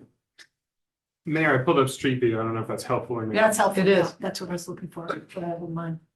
Although it's a cloudy day, so you can't So really see the mountain. But But you can see where it Very is. well. You can tell where it is, yeah. Right about here. Over a little bit more to the, right about there. Yeah. That's where it's supposed to go. Is That's yeah. where they've dug the hole Yeah. for the post. I mean, you've got all those trees to the right. Correct. That you kind of have to But clear that. If you, But can you pan over to the left? Go to the left. To the left. of There, it. well, this is an old, oh no, this sign right here actually has an open view to the It mountain. does, yep, Which one, which sign? This, little green sign that one, right there. Yep. Standing right next to that guy. Yep. And Where if the it was viewfinder just is. to the right of that, it would have a perfect view of the mountain. yeah, because that's why the viewfinder's there to begin with. Yeah, yes, Yep. and it wouldn't be right in the middle of our home or a home view. So that's my comment. Any questions? No, Do we know how high the post is? 10 foot 8 inches, I think is what it says in the letter. Really? You want a copy of the letter? So my understanding is 10 feet. There may be another 8 inches. I was told 10 feet. Oh, Yeah, he says high 10 foot. Trying 8 to inches. get it out of the immediate room of vandalism, Definitely. right? We don't want someone to be able to walk by and thank you. touch it Hit it with a- constantly, smack it. A baseball No, No, bat. I figured it would be like 20+ feet, kind of up like the light pole, like the PG light pole. That was not really in the right spot. Yeah, we can't hang anything off of PGE's No, I know. infrastructure, right? but a 10 foot high pole is really gonna obstruct their view. Out of curiosity, how high do you sit off of bluff? Because you've got, what is that, 2 or 3 foot retaining Yeah, wall? we're And then probably about 4 foot above the road, our house. But then, of course, our windows are higher than that. Sure. If in that picture there where you see I think you see a greenhouse in the field. And I prepared this all this afternoon because I met with John at about 3 o'clock. But I figured that the top of the pole is gonna be about where that greenhouse is. Give or take. I mean, it's an estimate. You mean in the big field? The That house? greenhouse in the field out there as far Yeah, as those are height actually, from our solar window. panels. Those are all solar panels. Or Yeah, are they he's down in just- that field? He's just talking about height, yeah. Yes, but then from our window, it looks like 10 feet would be about where those same greenhouses height. are. So would a taller tower, would a taller post help, or just curious? Oh, it'd be worse. I think they want it moved because it's right in the dead center of their view. Well, we also have to kind of, we want the view from the camera too. Right. So, I mean, there's lots of goals. I mean, here there's to make. places left and right that aren't right in the center of our view that they'd have a perfect view of the mountain and perfect views. Thank you. Thank you. Did you want to testify too? Sure. Name and address. You came all this way. That's right. That's right. Linda Porter, 15605 Southeast Bluff Road, Sandy. And I want to thank you all for what you do here. I don't come to these meetings, and so it's very interesting, all the different rules and regulations and business that you guys take care of. So thank you very much. I appreciate it.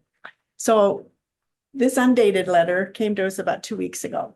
And like Larry said, he called the very next day and was assured, actually, our main question was, is it going to be a rotating camera or is it going to come to our house? And he said, no, it's just going to be fixed camera. And we took this letter literally, it states in here twice, placing the pole in the southern location allows us to achieve the best camera angle, also keeping out of the direct center of your view, but it didn't. So we took it that they were telling us accurate, and then today we see that it's not accurate. So that was kind of, I don't know if this is the correct place to come, but you were the first meeting point. So, but I don't know, we try really hard to keep our home nice and keep the yard nice and be a good representation of Sandy and You have a beautiful place. Thank you. Thank you. And we work hard so that it's reflective of the city. And so that was actually kind of a slap in the face to have it straight in front of our front porch. And I appreciate the idea of drawing more people to Sandy. So I don't oppose it. I just oppose it being in front. It'd been nice had they had a diagram of what, where, like, picture that we're seeing there and show exactly where it's supposed to go. That would have been nice to have. Yeah, but I mean, she's right. It does say placing the pole in the southern location allows us to achieve the best camera angle while also keeping it out of the direct center of your view. But what does that mean to you? Southern That- location? Well, southern location means where that viewfinder is. In my mind, that's south. It doesn't, And that's a- out of the direct center of your view means out of the direct center of your view. So, and it's in the direct center of their view. Yeah, I will. I can show you. Yeah, I took a yeah, picture. I have it right here on You the, have it? Okay. yeah. mhm. I will add that my understanding of this placement was, staff were being very cognizant of the big picture window that you have and trying not to keep or put anything in front of that 8-10 foot window. I don't know how wide that window is, but it's large on the, what is that, the northern side of your property, which is, is part of, oh, yeah, good. Is that east? I don't know, whatever. Yes. The big picture window. Yeah. So Ah. in my mind, it would have been nice for someone to come and say, we're going to put this here. What are your thoughts? And where do you think it would work? So that we could have worked together to get the best view and the least obstruction. But we weren't notified until 2 weeks ago that this was happening, and it says it wasn't going to obstruct our center view. So that was why. Those are great comments. Thank you. You're right, as far as if you're over at the viewpoint and you look and you're directly out from that picture window. But the view of the mountain is more to the Right. Yeah. right. So when we're looking out, we have to look this way, and now it's right in the middle of that view. It's not straight out the window, but it's, Yeah. it's just, Mhm. yeah. Well, I hope, Tyler, maybe could do some follow-up discussions with you after the fact. We can't solve the problem right here, Sure. but we can definitely have direct staff to kind of help figure out what, if there's some mitigation or some options or whatever. I don't quite know what the status of the project is, and I feel like I should know more about it because I was pretty involved in getting the funding and all that kind of stuff, but Mhm. I'm excited it goes forward. I'm excited you guys are supportive of it in general, but I'm also Yeah. concerned about making sure that your concerns are addressed. So. Yeah. And I'll just, if I can, a potential future problem, if with more people, is the viewpoint going to have enough parking if we have more people? Because we already have a lot of people come and turn around in our driveway. They just usually, most of them come and just come in and back out, which is, I don't mind, but some come all the way up and turn around, and I've got grandkids, and yesterday, Sunday I was babysitting a little 2-year-old who was out walking, running around, and so I do have future concerns if that, so. Great. That's Yeah. not today. Yeah, there's some options for that too, so hope we can discuss that more. Okay, great. Thank you. Thank you. Those are the. Do we have any response from previous comments? Yeah, thank you, Mayor. The previous public comments that were provided at the last meeting were from Austin Ernesti, just talking about a future partnership. I don't have an update for you this evening, but I do owe the council a project or status update rather on our supplemental environmental project that Clackamas River Basin is assisting us with as far as Jiggle Creek restoration goes. So I'll follow up with that. I'll try to coordinate with staff this week and get us updated. TL's going to coordinate on the additional scope of whatever Austin is doing in addition to that follow-up. Correct. Yeah, I can need a status update on the actual project that was agreed upon as part of our supplemental environmental project, and then how Austin's work would supplement that. Mr. Ernesti's work. Thank you. Yes. Right, so our consent, next item on the agenda is our consent agenda. We have the draft meeting minutes from our city council meeting of January 20th, and including the council presentation slides on our audit. We also have the draft meeting minutes from our February 2nd workshop on our traffic studies that was done. What I hope, what I asked is to make sure that, you know, where we were asking for more information or questions about data that was presented or whatever, that we tried to capture those in the meeting minutes from that meeting, from that workshop. So I would like to have a motion, please, to approve the consent agenda. I'll make a motion to approve the consent agenda. Second, Second. have a motion from Council Ramsayer and a second from Council Sheldon to approve the consent agenda. All those in favor, vote aye. Aye. Opposed, vote nay. Motion passes. Okay, the next item on our agenda is new business, is the Portland General Electric Fleet Partner Program Agreement. Welcome, Andy. Thank you. No, just before you start, was there any changes to the agenda? There wasn't. We were able to amend the packet for the meeting, if you're referring to the city Okay, yeah, manager's okay. contract. So, because I think I have the old agenda, but anyway, there was a slight change to the agenda for the city manager contract. Yeah. Correct. And so that was placed under new business. Okay. I'm putting down on this instead, right? Okay. Great, thank you, Andy. Thank you, Council Mayor. This has been a very interesting adventure. As you read in the staff report, this has taken a couple of years now, several years now. If you remember, we completed building a bus barn at the Operations Center in 2020. And at that time, we had done the same thing that we did for this project, which is put in our categorical exclusion documents from when the building was built in 2009.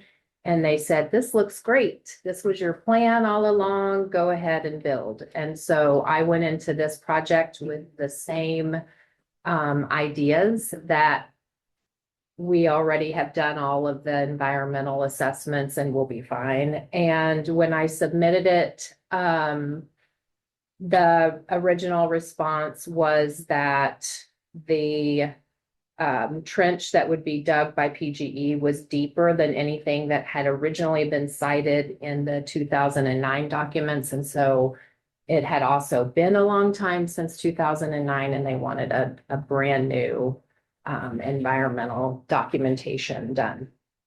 So we began that, and it went very slowly. We, at the same time that we purchased our electric vehicles, we started the conversations, or procured, I should say, the vehicles. We started the conversations with PGE, and it looked like the two timelines matched perfectly at the time. And then PGE said, oops, we ran out of money in this fleet partner program. And so we pivoted and we got a federal grant. That's when the environmental work comes in, because anytime you get federal funding, you have to go through the environmental process. The two main things that were pretty time consuming was we had to then use part of that funding from our federal grant that we were awarded, through the carbon reduction program. We took part of that and hired consultants, and we had to do a cultural analysis. And then we also had to do a hazardous materials study. The cultural analysis took the longest because they have to get a permit from the State Historic Preservation Office, SHPO. They have to put public notices out to see if anybody has comments about the property. So a certain time period has to go through. And then for some reason, the FTA has like this special caveat where they tell you to get a cultural analysis and you hire a consultant. And then the consultant says, okay, we need to dig to make sure there's no like arrowheads or, you know, anything at the site. But the FTA reads that we have to then ask permission again to dig before we dig. And so it's just kind of this very time-consuming process. And so we have actually November of 25 we gave the federal government everything in the DCE. And it's not in this report because I just heard from ODOT, but they did just find out that the feds have put it through their review process and have put it back to SHPO, which is common. Which means that they have no red flags and they're just verifying that we did at the state level, that the state is happy with what the consultants' work. And according to ODOT, typically that means they expect that we'll have concurrence from the federal government by March. That was really important because this grant will expire. And so we're on this like expedited timeline if we want to use those federal funds. And if we were not part of the PGE Fleet Partner Program, then we would be on our own applying for a PGE line extension, like any customer would be doing, which is a very long process. So if we weren't part of the program, we would be looking, according to PGE, at least 18 months just to get the application for the line extension. But because PGE has worked with us for so many years now to try and get this project through, they've expedited and found a switchgear and held it for us. So according to PGE, as soon as we have our agreement signed and I have concurrence from the federal government, they've got everything they need. We're ready to go. And they think it will only take a couple months to complete the construction. So that's where we are. The agreement, as you read in the staff report, is that PGE covers the line extension, and then they cover 55% of the rest of the construction cost. I will say there's also, the caveat that you're going to meet the energy requirements that they've set forth. And when you enter the program, you go through a study with them to verify that you will meet those energy requirements, and that's how you qualify for the program. So I am not worried about meeting the energy requirements that they've set forth in the agreement. You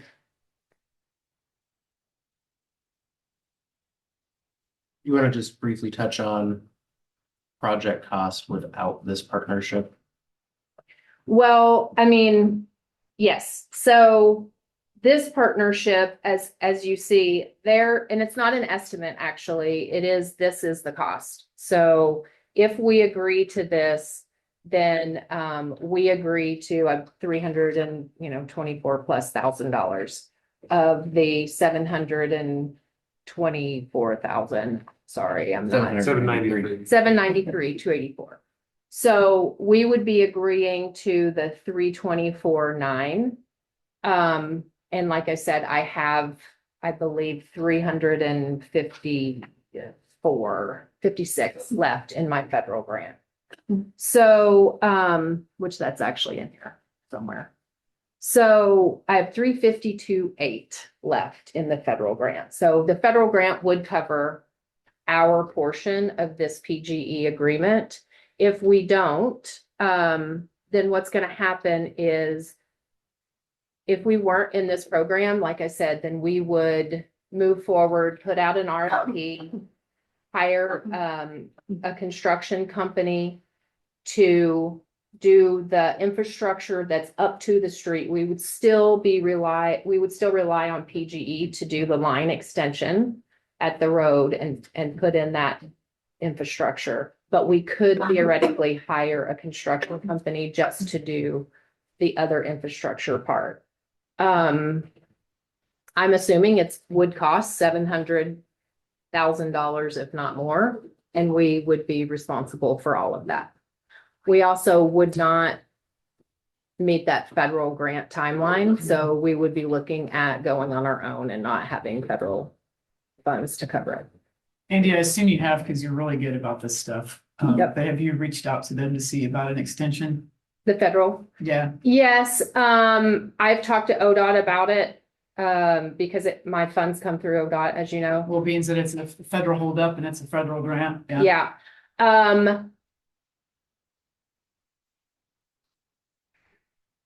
I don't see that happening. Fair. Once upon a time that might have happened. Yeah. That's not the relationship Yeah. that I'm is picking up what you're that putting is down. happening Yep. currently. Yeah. Yeah. So they did ask the federal Region 10 to prioritize this environmental work because that grant is expiring. And I think that's why we did see it move through the review fairly quickly on their end. And back to SHPO. Yeah. Yeah. Can you speak to the easement stuff a little bit? Absolutely. That was my So, originally when they sent the agreement, the easement, as you saw, just said, you know, here's the property address. And said, our easement is 5 feet on either side of our equipment. If we enter this agreement, then all of that infrastructure is their equipment. So the line that, is. If you look at the preliminary drawings, Can you pull that up, Jeff? The preliminary site. Site design. Sure. Just a moment. So we did go back and forth quite a bit on easements. I reached out to Kelly, about, you know, hey, this is very vague. What is happening? Can we You get referenced a something plat in the more? staff report. Yes. Or in the actual document. In the actual document, yes. And so we did go back and forth with PGE quite a bit. And basically PGE, they tried to give us, so basically the red line, the red dotted line, and then the green dotted lines will be what they will have an easement around. The conduit, so through the parking lot and then by the bus barns. So they did send like a rudimentary drawing of this line. But it had some oddly worded legal disclaimer under it that Kelly and I thought was a little too vague. And so they said, well, what other places have done, if you're not comfortable with just saying it's 5 feet on either side, is you put holder language in the agreement, which it is in there, that says, once we've done the construction, the city will hire a surveyor who will come out and specifically state where their equipment is. And then you would have an easement 5 feet on either side. And so, that is what PGE in the city of Sandy has agreed to in this, is go ahead with the construction and then we will hire a surveyor to come out and be very specific about where it is. So that's on the top of the, page four or something? For the easement document? It's in the easement, Says, yeah, just it's, PGE-led research such as surveys. I think it's page 78 in your Mhm. packet, Yeah. and it's at such time as grantor at grantor's expense provides grantee a survey stamped by an Oregon licensed surveyor accurately describing and depicting the grantee's systems as constructed, so on and so forth. And that's what the concern about the easement is that I'm missing. Yeah.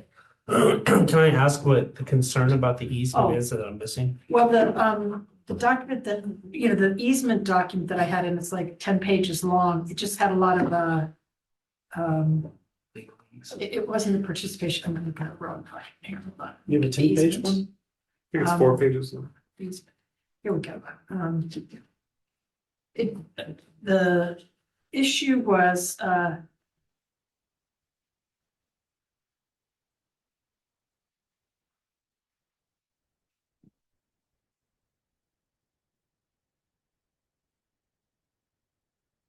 what was that,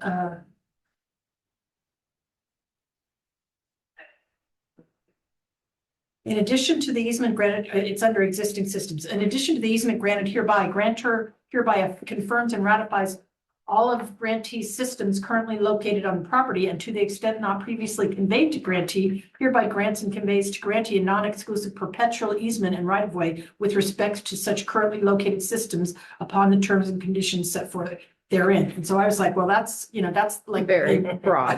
very broad. And I was like, Right. yeah, that's the whole public works, compound. Yeah. And I was kind of like, well, what's all that involved? Do we have a map of what that is? And yeah, so that was kind of my Yeah. concern of like, are we giving away the farm? And what is it, when, I mean, usually a right of way just kind of allows them access for maintaining their own equipment, and some of the language in the stuff kind of imply more, but I'm gonna assume we're not, it's a lock gate. They won't be able to kind of come and go and let other people in as they want. So anyway, that was fine. Yeah, I mean, and that was a lot of the back and forth actually between PGE, myself, and then myself and Kelly was, wait, what? Like I said, and so we had this that says, once we actually have a surveyor and we have the easement set, then we will amend this easement. That sounds good. Yeah.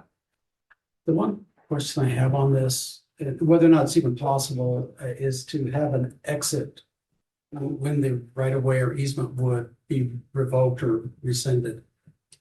If at some point in time we no longer need that, or we go to some other technology or something else, this is a perpetual easement as written right now. I think it should have some sort of buyback or exit option. If Josh and you can figure out a way to maybe do something like that. That's a good question, because in my mind, as long as their equipment is there, they're gonna have an easement around it. So we would almost have to remove their equipment. Well, and I would expect that. It's just not Mhm. clear to me that just because their equipment is obsolete or Right. underused, Then right. Okay, that would be my concern, because we're talking about a technology that wasn't here 30 years ago, and who knows what will be in the next 30 years. Are we charging them for that right of way, or is that kind of, okay? And then my last question was kind of similar to Don's, but it was just kind of like, what's the life cycle, lifespan, how long? I mean, it's a lot of money, but it's a great thing and all that. So how long does it last? 10 years, 20 years, 50 years? Or do we not have any idea what the lifespan is for this stuff? I don't know the lifespan of the equipment. I know this agreement's for 10 years. So my part of the Fleet Partner program The is 10 fleet partners for years 10 years, the Right. right of ways for life. for life of the equipment. And their obligation to maintain that equipment and keep it running would fall under the utility commission. PUC, so they'd be obligated to keep it up and running for as long as we use it. So 10 years is the, Fleet Partner program, yes. hopefully. So That that, much money it's gonna last longer than 10 years, or do you know? yeah, so the Fleet Partner program is just an agreement that I expend a certain amount of energy within those 10 years. Yeah. But as far as them having an easement and the life of the equipment, as long as that equipment exists, it's their equipment. And when I had conversations with them around, the language of we have no access to this equipment, they're like, yeah, we don't want you touching that equipment. So you Sure. don't get any You don't want to. indemnity, right? Yeah. They're like, we consider that ours and Right. you don't touch it, which I personally am like, great, Yeah. because if it doesn't Heartbroken. work, I don't want to dig it back up Right. and have to work on it myself. Right, so And be relied on some construction company that I've hired and maybe it didn't go correctly. Yeah, it's high So, voltage, you don't, I mean, oh yeah, you don't want to touch it. Yeah. 10, 15 years, technology changes. This stuff becomes antiquated. This all just goes away. it could, I mean, it's an electrical line. So I don't know that we're not gonna use electricity in 15 years. No, and I'm so not saying that. I'm just yeah. talking about for the equipment specific, I can tell you that they think electric buses are going to hydrogen fueled electric buses. So, that's kind of where I'm going yeah, with it. so you Yeah. could be correct Yeah. that we are not plugging in a bus 10 to 15 years. Mhm. Do we still have added electrical capacity Sure. at a, on our 5 acres? Yeah. Okay. And it's there for our use. Mhm. Well, to be fair, your buses might move to hydrogen, electric, whatever, but your shuttles maybe don't, or the trolley doesn't, or Sure. there's lots of other Yeah. vehicles. For, in that. for us I'm to just have so- hydrogen is, it's a long time. this project was enough. I don't need to build hydrogen infrastructure in the Come city on. of Sandy. So I don't see the city of Sandy going that route, but I can tell you that is where transit is never. headed. So when you're looking at the equipment on the systems, when I look at it, the big power line that comes into the transformer. Yeah, That's probably perpetual for that property Sure. forever after. sure. The lines coming out of that going to the individual chargers and around the buildings, those are the ones that will change Right. over time. Right. And that's why I think you need to have a sunset sort of on the easement so that it reflects that That's the life of the equipment reconfiguration. itself, yeah. I can find out how we can word that in this easement. I will tell you that PGE is this is our agreement and you sign our agreement. They did waive, like there's a $15,000 deposit. They waived that for us because they feel like we're far enough along. They don't have to worry about having invested time. And then we don't do any electrical. We already did. We have 3 buses. So they know. They that don't we're- want to, but they will modify their agreements. Well, Okay. well, as always, thank you for being so on top of things and doing your due diligence. Thank you. You know, to I be ahead of appreciate this that. project, you always are very excellent and excel with that. Thank you. I appreciate it because this has humbled me a little bit. So. Kilowatts and it's, You have the yeah. buses in-house now, right? Yeah. We don't have do. The ability to charge them or use them yet? we are charging at Fred Meyer. Yeah. Oh, Yeah, really? Okay. Haven't Yeah. been there when they're Yeah, kind of blocking up the traffic a Yeah. little bit, but. Yep. Yeah, yeah. there's Takes about an Less hour. speeds, yeah. Yep. Hey, the Historical Society got a PG grant. We're gonna be getting chargers, so you can charge them there. I heard, Yeah. I heard we'll come take your spots. There you go. It's right by the transit center. It works It's perfectly. Yeah. Is there any other comments or concerns? No, thank Okay, you. so I have the suggested motion, Yep. which, Move to authorize the city manager to execute the program participation agreement, utility easement between Sandy Transit and Portland General Electric as included in the meeting packet. I have a I will motion. second. Okay, so Sorry. I have a motion from Counselor Smallwood and a second from Counselor Ramsayer to approve the I motion propose language. a modification to the motion. Okay. I would like us to explore modifying the easement. I'm not ready to sign it without modifications for an exit. Is there a majority of folks that want to modify the, I'm gonna maintain my original motion. Just let it go as is. Andy, what does that do to your timeline? If it goes as is, she's fine. Yeah, if it goes as is, I'm fine. If PGE refuses to make that amendment, then I'm not it's not happening. But we're We could- approving the easement as written now, correct? Not a modification, not a modified Right, amendment. right. To the easement as it's written now. Yeah. Yeah. But it's also Can't kind go of to be modified, you have to determined come back. with the survey. So, we are granting the easement, but it's based on a future survey. Based So on a there's little future wiggle room survey. there. I mean, I could see if I can get a modification and bring it back in front of you in a month. Hang on, there's a motion and a second. Yeah, yeah. Yeah, So. but it would be hard. All those, first of all, we have to, Mine did not get seconded, so it's dead. okay. So we have a motion on the table. All those in favor of approving the motion as worded, please say aye. Opposed? Nay? Nay. Motion passes. Thank you all. Much appreciated. Thanks, Andy. You got it. We're gonna grab this in about 20 years. It'll be 20 years, then we'll remove it. Okay, the second item on our Maybe. agenda, next I item on won't be the here. agenda is the city manager contract. Josh? I'm just here for questions. I can present it too if you prefer. Do you want me to take it? I can do it if you like, or it's up to you. Yeah, it's totally up. I'm fine with either You one. guys- I'll just talk. Sure. Okay. I wouldn't want to sit very. After, Thank you. okay, Thank see you. you later. Thank you very much for coming tonight. After being assigned to work with Josh in regards to the proposed salary increase in the city manager's contract.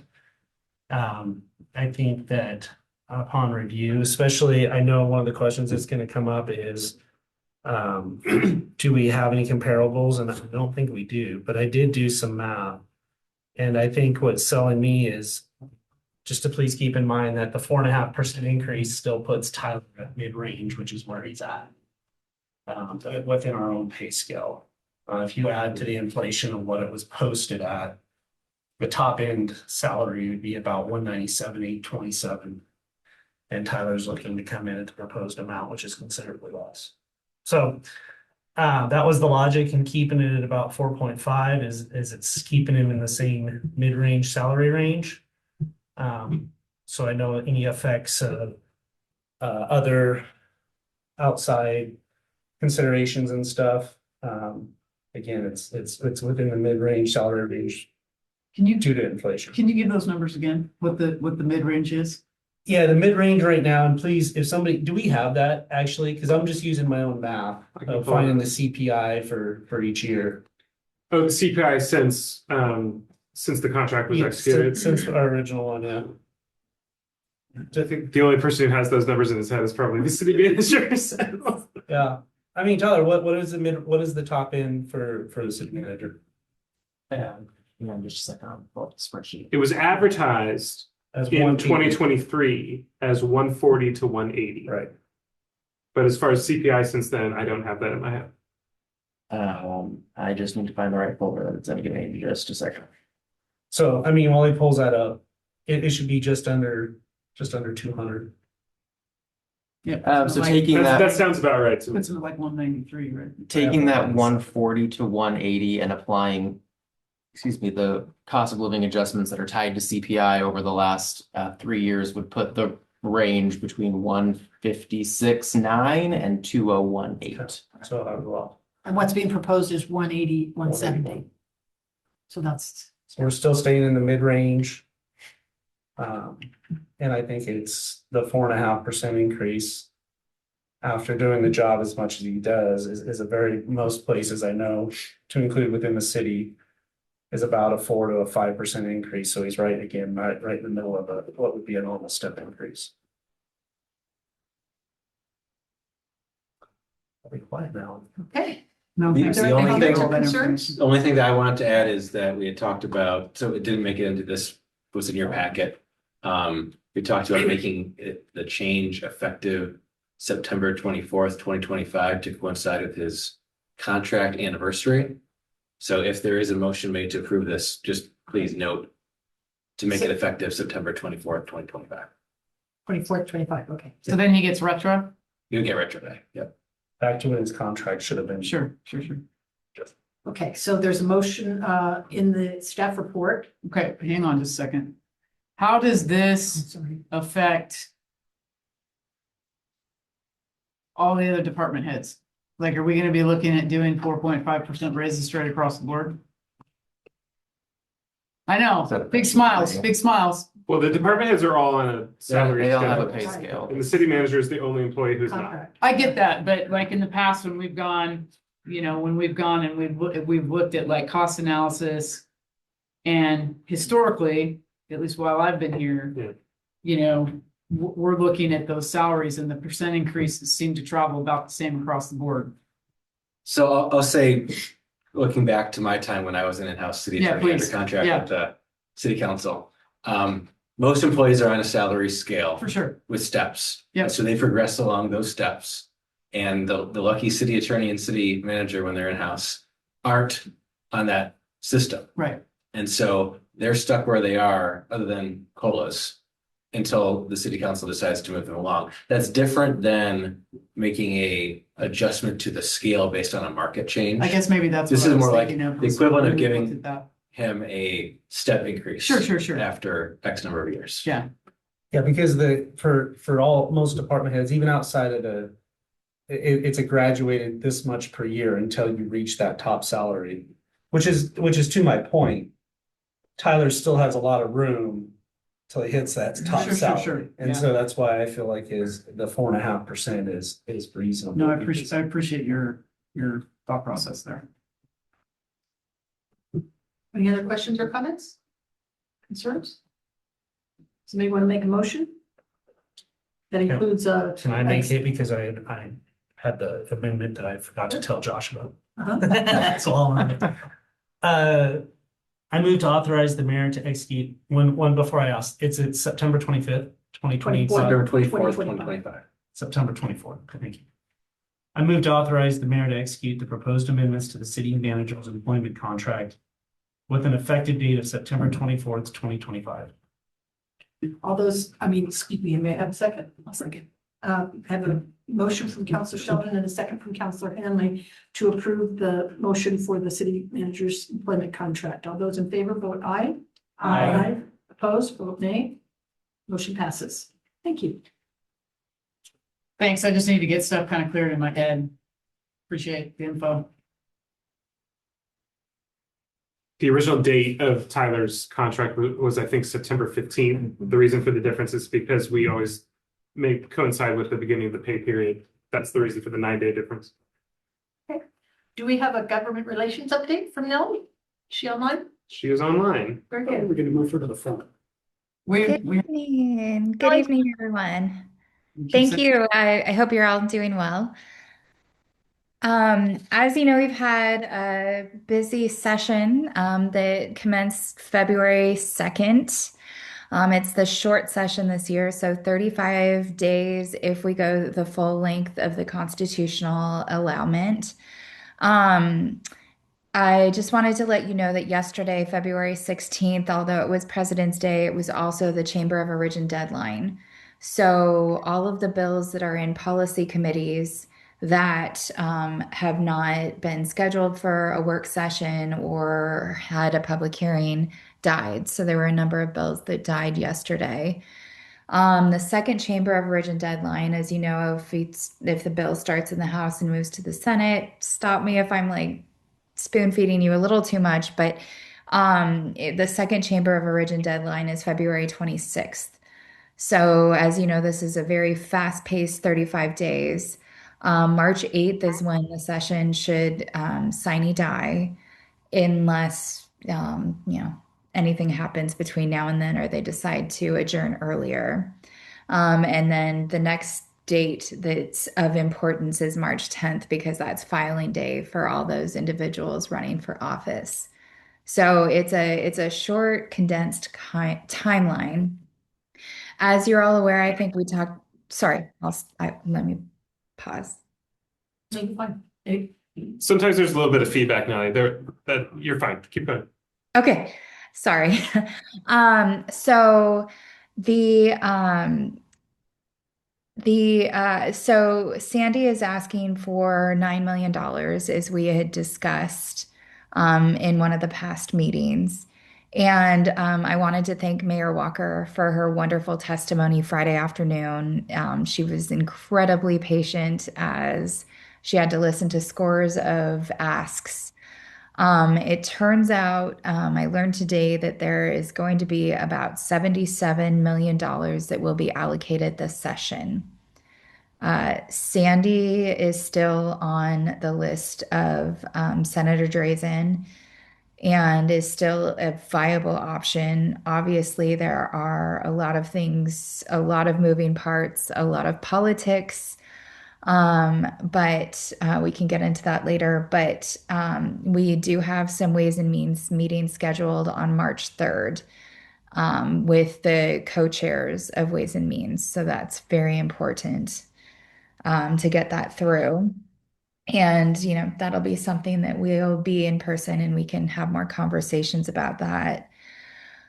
The other three topics that I'm happy to talk about, if you're interested, are the transportation package referral, serial communications, and federal disconnect. Those are kind of the big highlights that I thought you might be interested in. If you have no interest, I can be quiet and you guys can carry on along your merry way. But I'd like to hear a brief update on those. Okay. So as you know, the transportation bill passed in a special session at the end of 2025.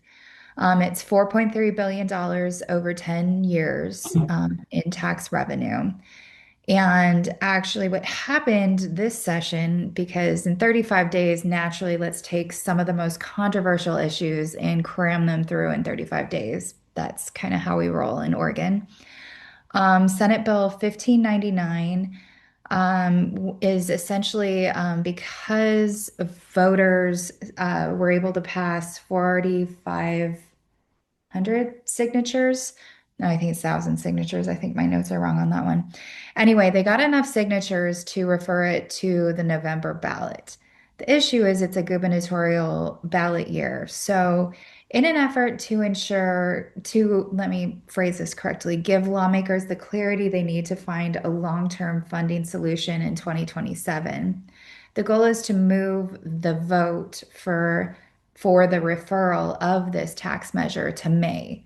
So that would mean if in fact the transportation package does go down in the May ballot, that gives legislators enough time until essentially January 2027 to come up with a new transportation solution.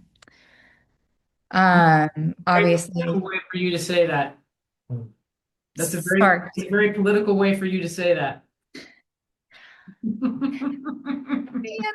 I'm just using my talking points.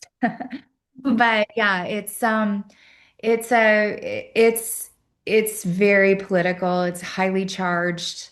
I think, obviously it's been a bitter battle, and the bill was voted out of this special committee that was created on party lines. And I mean, the vote on the floor is going to be on party lines.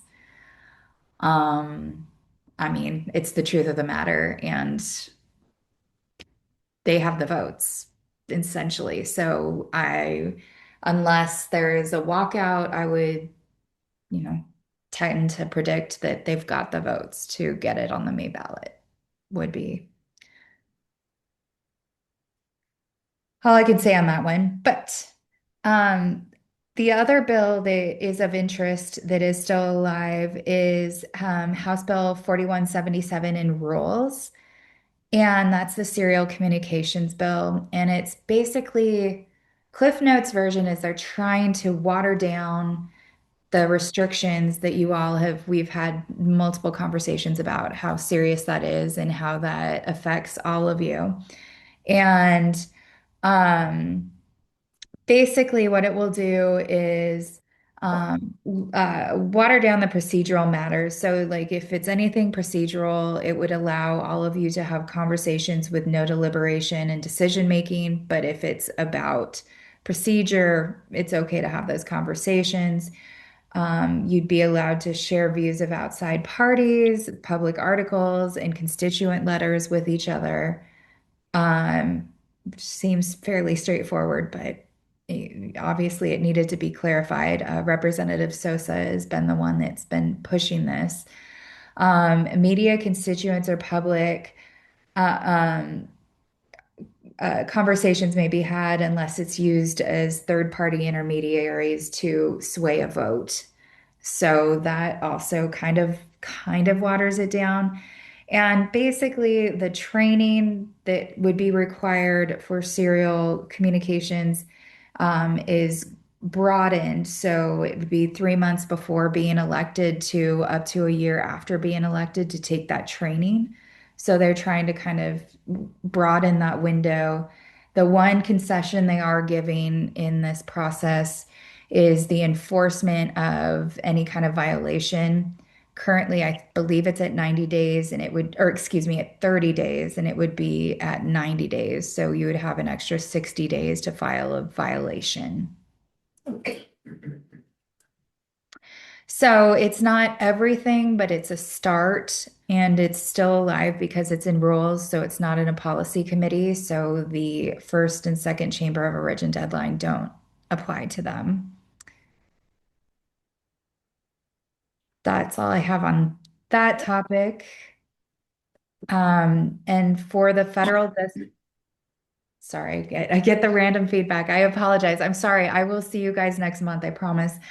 For the federal disconnect, 1507, they're basically the issue that Oregon is facing is that it's looking at a $9 million deficit due to the big beautiful bill. And so essentially the majority in the state legislature is looking to bring back $311 million. And in doing so, it would sever the tax deduction for interest paid on new cars.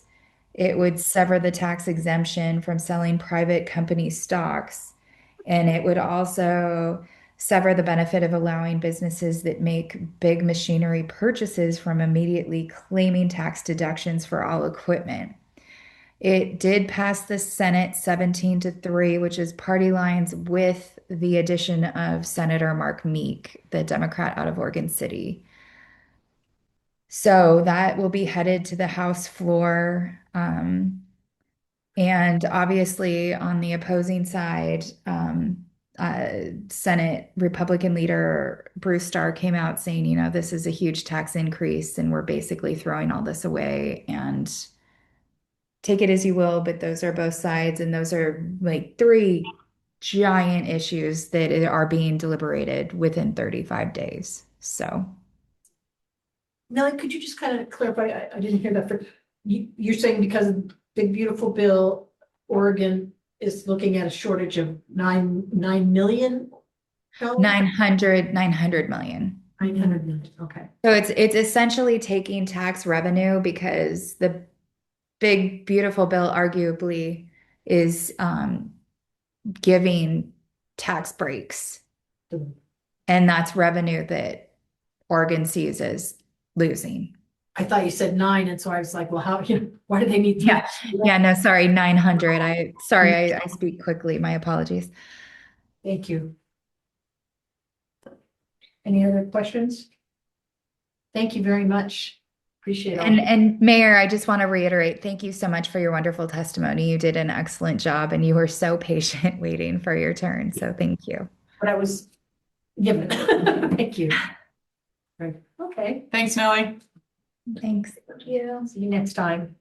All right, report from the city manager. Thanks, Mayor and Council. I'm going to start with something that's sort of tied into what Nellie was just updating you on, but we had sent out a letter for your consideration at the end of last week for some comments on a Senate Bill 1514 related to homelessness. That bill is now dead, so no further action will be taken by any of us. Just wanted to make sure you were all aware of that. Let's see, later this week on Thursday, we have our business appreciation event that is scheduled to begin at 5:30 at the Ant Farm. So looking forward to seeing who all shows up for that. We've sent out invitations to everyone that is licensed with a business license in the city of Sandy. We have a couple guest speakers that are coming to talk about their program funding opportunities and ways to assist those businesses expand or start up. So we are hoping for a great turnout. I haven't got a head count from John Lagarza on how many people have RSVP'd yet, but if you got any information from him. I mean, gosh, there was several dozen. It was a good number Yeah. when we had first gotten that update, but I don't know if that's changed. So in any event, that's Thursday at 5:30 at the Ant Farm. Just a brief update on our community survey. So you probably have seen that. I shared that link with you. It's been shared on Facebook as well. As of this morning, when I checked in with Greg, we have 1,051 responses so far. And of those responses, 74% are within city limits. So definitely getting a good response rate from that. It's open through the 20th, into business on the 20th. So if you know of anyone that wants to take it and hasn't taken it yet, please encourage them to do so. But very, very promising to have that large of a turnout so far. And the last thing on my list to update you on has already been discussed a little bit this evening, and that is that the construction for the Johns Road View live cam starts tomorrow. There has been some boring that's been done for the conduit over there, but the actual expected construction start date of the post and camera and related infrastructure is to kick off tomorrow. As far as placement goes, as I mentioned earlier, the intent with that placement was to avoid their picture window as much as possible. We do have some significant constraints on the north side of the viewpoint, given the proximity to PGE's existing infrastructure. Can't go beyond the fence because it gets really steep over there. So constructing beyond the fence line was a problem. On the south side, you have existing infrastructure issues with the pathway and then the same sort of steepness and the trees that are there preventing installation on the south end of the viewpoint. So as you can imagine, there's not really a lot of wiggle room in a space that is bordered by vegetation and steep terrain. Why couldn't we put it where the viewfinder is though? Like where the actual viewfinder machine is. It requires a data line and a power line, right? So it has to have electrical and fiber for it to run. We weren't interested in removing any existing infrastructure from what's already there, so we didn't want to take out the I viewfinder. don't know that you have to. You could have put it behind it if it's a 10-foot pole. But that's part of the circular gathering spot. No. Yeah. I just need to pull it up and take a look at that exact site again in just a second. Well, and a little further south, there is that existing post that just has the signage on it. Mm-hmm. I'm super concerned that we sent a letter that specifically states to a homeowner that we were going to not do exactly what we did. I'm very bothered by that. That's my only concern with it. And Yeah. I say that because there's no right of view, 100%, I get that. but if we misrepresented something. Yes. And I mean, this letter very clearly states, we won't put it here, and then we put it there. Well, it doesn't, I mean, I'm gonna disagree Yeah, a little that bit because it letter. doesn't No, say I exactly where it's gonna go, and that's Well- part of the problem. I agree with you, it's not very well It written. letter. feels like It's there not was a specific. communication breakdown, whether it Right. was letter or the Yeah. follow-up or somewhere. It does I mean, feel like. a It breakdown. says we won't put the post in the middle of your view, and we put the post in the middle of your view. Well, So to me, That that's, might not have been a fair statement to made in the first place. it may not have, but then Well- there should have been some let's conversation finish with up the with the city homeowner. manager report. Yeah, so I would say, the intent here was to not impact anyone's view. We were trying to be cognizant of the, large picture window, as I mentioned earlier, and not obstructing that view. I think view is also, open for interpretation. Yes. Is it the view of the trees? Is it the view of the actual mountain? A 10-foot post is not going to be blocking the mountain. It's a 5-inch diameter post, which I was surprised to hear. Underneath the PGE lines. across Underneath the view. PGE line. So I don't want to discredit or discount anyone's, feelings around where that post is being placed, but I think the term view is to be interpreted. Staff's interpretation, I don't want to speak for those that wrote the letter, but my understanding of staff's interpretation was not blocking the view of the mountain. Certainly there's going to be a post with infrastructure on it. It's going to eat up some portion of view somewhere, right? It's not gonna, you can't build it into the ground and not have some visual obstruction there. So all that to say, the placement that is being proposed currently is, from a cost and feasibility perspective, the best location for placement. I guess I will pause and say happy to answer questions, or that was the last thing on my city manager report. So happy to pivot to something else or answer any questions you have on that. What I see the letter saying is, it says, our goal has been to minimize any impact on surrounding views as much as possible. Placing the pole in this southern location, which is not at all defined, placing it as far south as possible within the site, again, not defined. Placing the pole in this southern location, not defined, allows us to achieve the best camera angle. So, I don't think you'll get any argument from any of us that this letter is not well written when we're trying to convey to somebody where it's going. Doesn't have a date, doesn't have, a map showing where it's going, that's all water under the bridge. I think it'd be helpful to kind of go out there on the ground with them and, I don't know if there's any wiggle room at all or not. The mention about having it over by that green sign is, if you kind of, there's vegetation, if you're looking at the mountain, which you are, there's vegetation kind of in front of that. So, I'm pretty familiar with the site since I, redid that. Yeah. What green sign are you talking about? If you go on Street View, the sun, it's kind of, when you have the circular gathering area, that's where the view binoculars are and two of the interpretive signs, and then the green sign is just kind of on the edge of that. So yeah, there's, so putting it next to the view masters are, is not real viable because you're gonna have to dig up that stone base, the stone floor. Putting it over behind the green sign, if you kind of see, you're gonna be looking at all those trees. And can we put it in where the green sign is and just put that signage on the post? Well, as you can see, when you're looking, if you stand at that green sign and look out, you're barely seeing the mountain because of all the vegetation just right in front of you to the right. But the mountains. The mountain's over here. Yeah, the mountains to the. I know where the mountain is, guys. Well, I know, but you're so do I. but you're So telling do us I. what we're I seeing. appreciate that, but what I'm telling you is, okay. I mean, that's why I think it'd be helpful to kind of go out there tomorrow and look at it, Tyler, and anybody who wants to join us can come out and look at it. But I'm not sure what the options are to move it, if any. That would be the first thing to ask. More money. I mean, I think, from a general response, anything is possible with the right amount of money. Yeah. The project that we have put together fits within the scope of the grant that we were awarded through Clackamas County for tourism, or through their tourism department.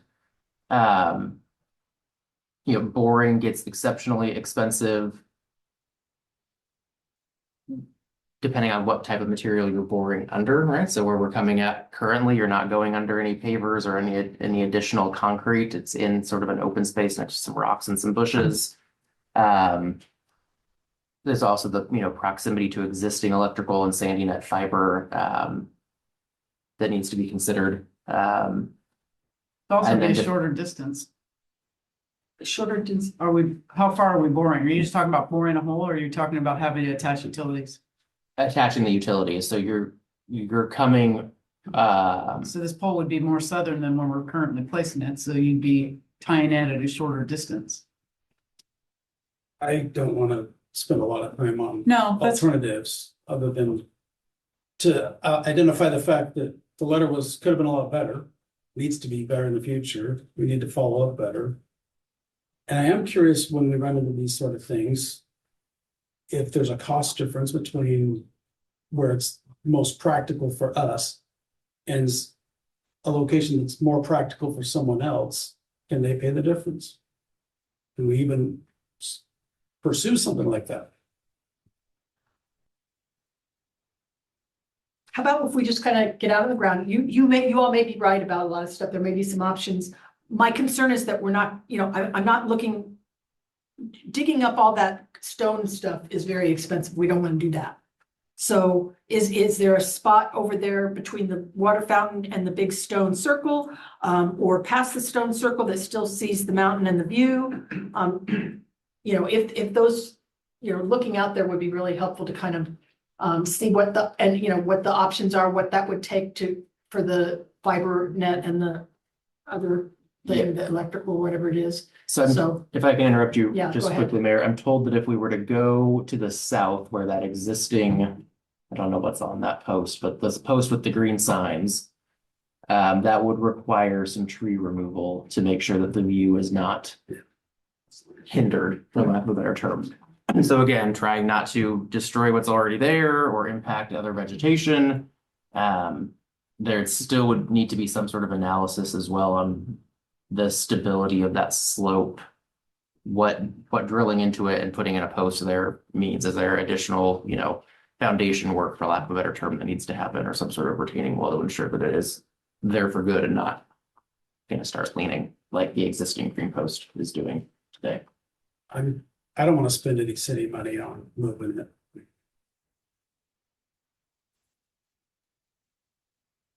Any other comments? no, I'm just really disappointed that we don't do better jobs of working with the public. Yes. And I mean that times 20. That we don't do better jobs of being good partners with the taxpayers when we do projects like this. To me, it's not okay. I mean, there was one house But it wasn't as reach out to transparent one. with us either, as the letter is very vague. We were kind of all given the same information, so you can't solve a problem until it becomes a problem. I mean, we didn't know. This isn't the first time though that we haven't necessarily dealt wonderfully with residents.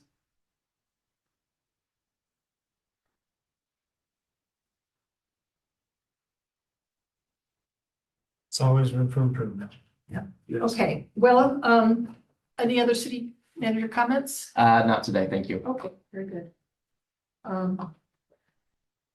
Councilor Hokinson, would you like to start us off? Sure, I mean, just my final thoughts on Jones Road. I'm curious if we even thought about putting it somewhere else, not at the viewpoint. Like on the chimney of the house that didn't want their view blocked, or on any one of the houses up and down Bluff that might take free sanding net for letting a pole go on it. You know, I'll kind of, when it's my time, I'll give you some. you can respond to that right now if you'd like, Okay, and then okay, I'll finish the yeah. other comments. That's all. It's Yeah. just thinking out of the box, you Right. know. Oh, no, a lot of that stuff got, I mean, full disclosure, I was the one that was pushing this project for like, what, Absolutely. 5-6 years and stuff and getting the whole viewpoint redone and make it, something market sandy because so many people don't even know it's there. My understanding, was that you're looking at putting it on the PGE pole that was there. If that wasn't right, then moving it to a pole, I didn't have an exact location, but of course you want the view, you want the river, you want the mountain, you want the whole thing. The challenge that we've had for the last few years was, it's either a viewpoint or it's a forest, but it's not both. And so you gotta, break a few eggs and make the omelet and keep that cleared off to be able to kind of see the view. And so that's been, just getting the code changed so that was allowed to be happen and all that. So it's been like a long bunch of baby steps to try to kind of make this happen.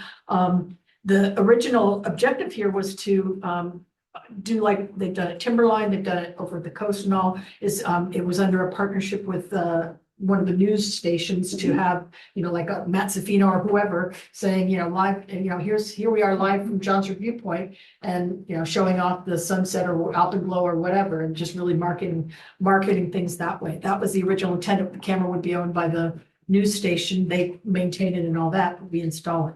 I helped write like 3 or 4 grants. Anyways, that all happened, but then, honestly, it really does require to maintain that viewpoint, the view. You got to keep that cleared up because I'm a little surprised that it's only 10 feet tall. That just doesn't seem very tall when you let the vegetation out there. I'm kidding you not. It grows 6 feet in one summer season of those vine maples and stuff. So it's, that said, one of the options I was saying is that, hey, you could put it in my backyard. I have a better view, 180-degree view than you even have at the viewpoint with all the Right. trees there. So that, I'm not saying I'm ready to kind of have the pole in my backyard. I mean, we can look at that, but I don't know if that's an option or not, but we looked at it a while ago, but I thought, well, that's something that, the city should, I kind of gave it over to the city and let them run with it because once I was a counselor and all that, I didn't feel like I could be micromanaging the project so much, nor should I Yeah. be. So that's kind of what happened. That said, though, I have so much ownership and passion and, Right. lots of hours in getting that thing done. I am a little surprised that I didn't get, kind of brought in a little bit, but anyway. Just like I looking said, at it from the yeah. perspective of that, if we'd have had a dialogue with the homeowner and I'd have been that homeowner and maybe I'd have been thinking it's like, hey, why did you put on my chimney? You put it up there, we're good. Because they'd have an unblocked view, it'd be plenty high. Yeah. And so I think the message that I'm hearing from everyone is more dialogue, more conversation. Be open to some different solutions when we run into these conflicts, be creative and see if we can't come up with win-win type situations before we get holes in the ground and committed costs and things like that. All right, a couple other comments. First of all, I'd really like to move Nellie's report to the front of the meeting. I don't know if we're paying her by hour or anything else, but I think having her sit and listen to our council meetings is a waste of her time and ours. Well, our money, her time.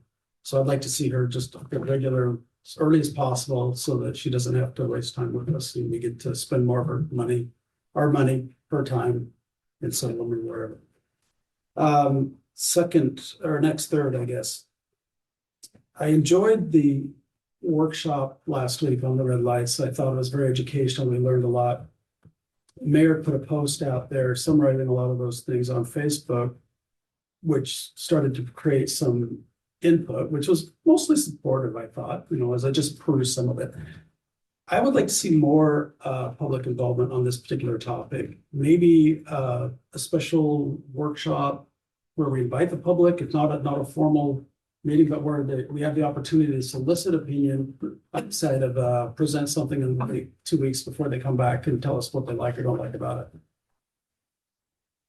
it. I think there were some good ideas in there, and there's an opportunity to have that two-way dialogue, especially some education as far as some of the complexities working with ODOT and things like that. So if we can figure out how to do more of that, kind of like we did with the comp plan, maybe one of those sessions, invite people.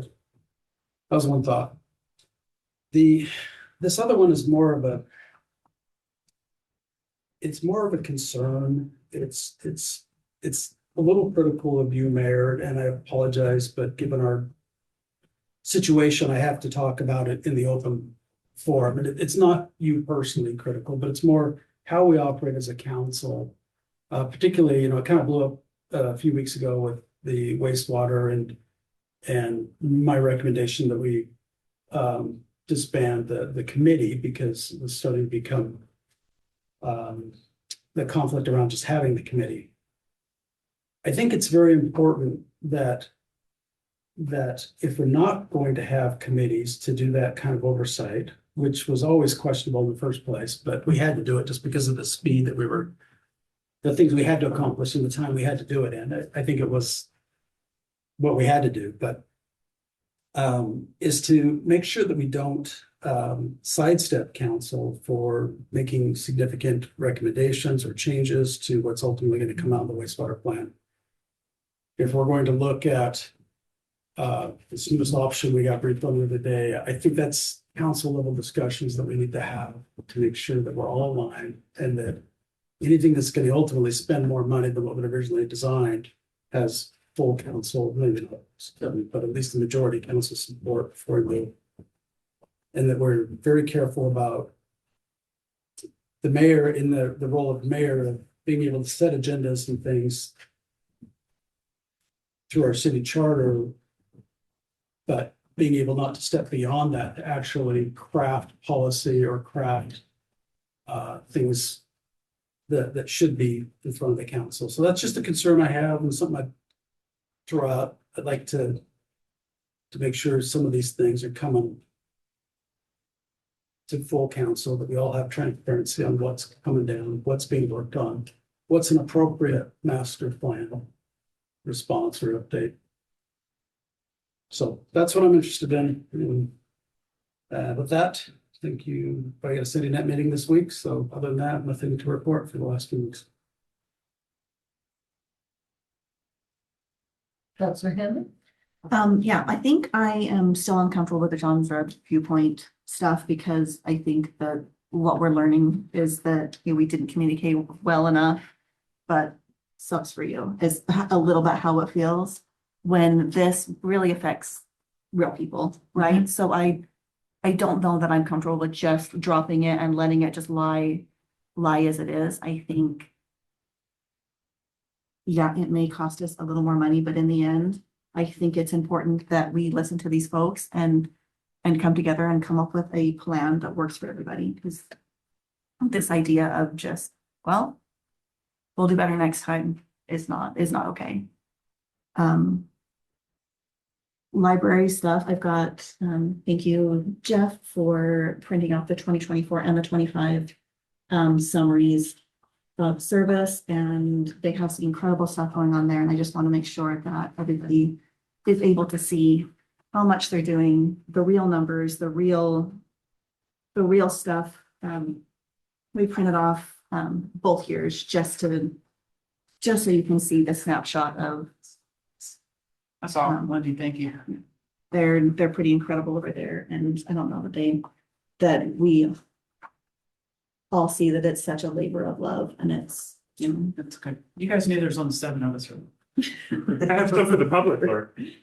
Mountain Festival had a huge, very exciting announcement this week.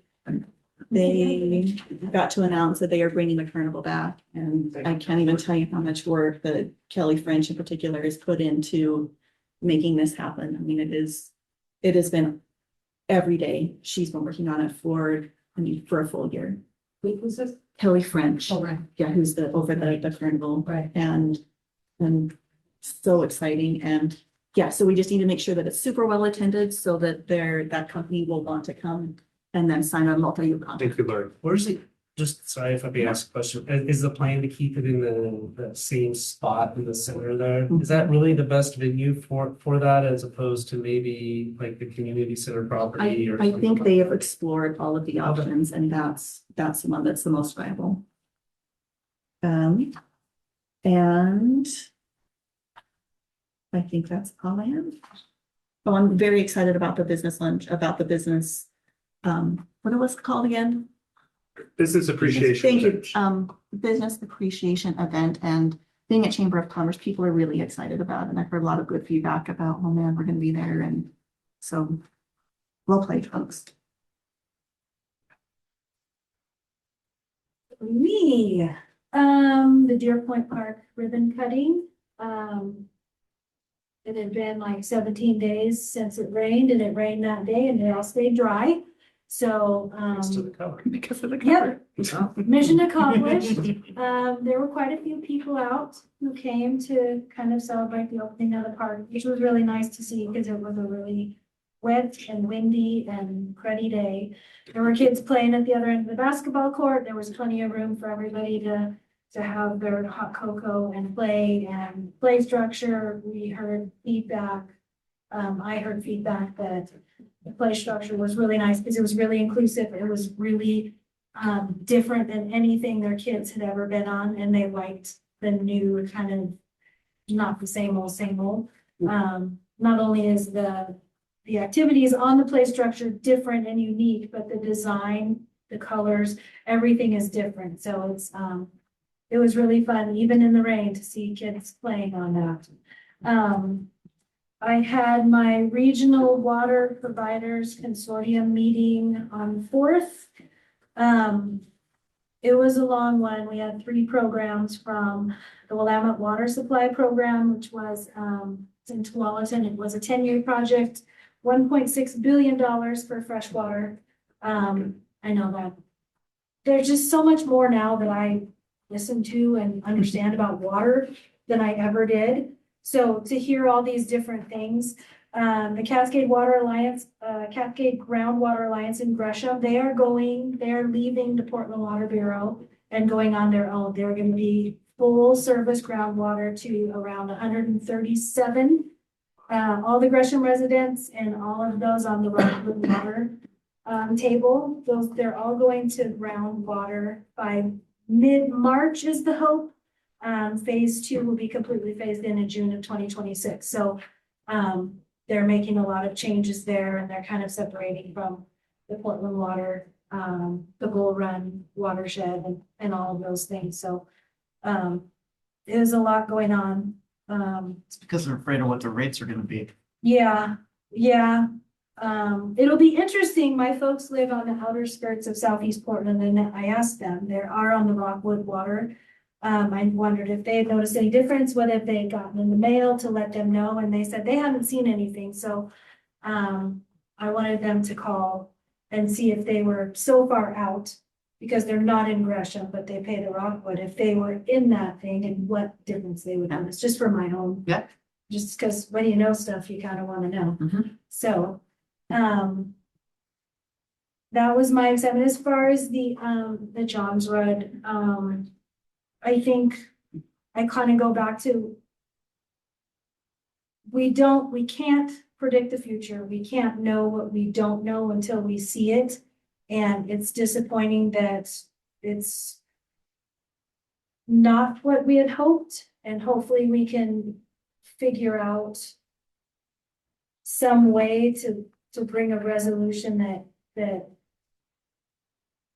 is, I don't even know the right words. It's just hard because we were given information. We got the grant. We knew what we were doing. We planned it. It was a really exciting thing, and it just isn't what I guess we assumed would be presented. And that's hard to take in when you have such high hopes for something and it's just presented in a different way than you could have imagined. So I'm hoping we can move forward, come to some sort of like thinking, obviously do better, but maybe ask different questions, ask more of our consultants. I don't know what the answer is. I don't think you can take on wrongdoing when there was no wrongdoing per se until we get to this point, if that's what we would call it. So, it's regretful that it's upsetting, but it's also a really good opportunity to get people out here. We just have to find the right words to make it make sense. So I know. Awesome. I didn't have a whole lot until Councilor Hanley brought up the Mountain Festival and the Carnival. And so I'm going to express my thoughts on that, and that is that I'm very glad that they're bringing it back. But I've always thought that location is very janky, lack of better terminology.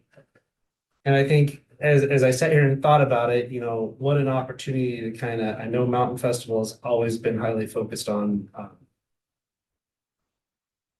the blank park back here. Mining, thank you. But I'm also looking at it like if they were to move it down there, what an opportunity to kind of highlight Cedar Park as well and the vicinity to it and all of that. So I just ask and hope that there's some kind of consideration about the middle of Highway 26 and the pedestrian like that we're already talking a lot about versus a location down there where kids can kind of be kids a little more. It's a lot safer. Plus there's a really cool park and stuff to kind of highlight and bring back to. So just my thoughts about that. Can I respond to that? Absolutely. Is that okay? So they checked everywhere. They checked with everyone, every empty lot, they and checked and double checked. What's the constraint? Well, Size and constraint- surface, isn't it? Well, for our property specifically, the constraint is that the bunker building is an active city building, right? That's the parking lot is where all of Sandy Net's inventory is, all of their vehicles, staff parking, both staff parking and city equipment. So there's not another location for us to move our existing stuff, for lack of a better term, that's on that front parcel along Pleasant.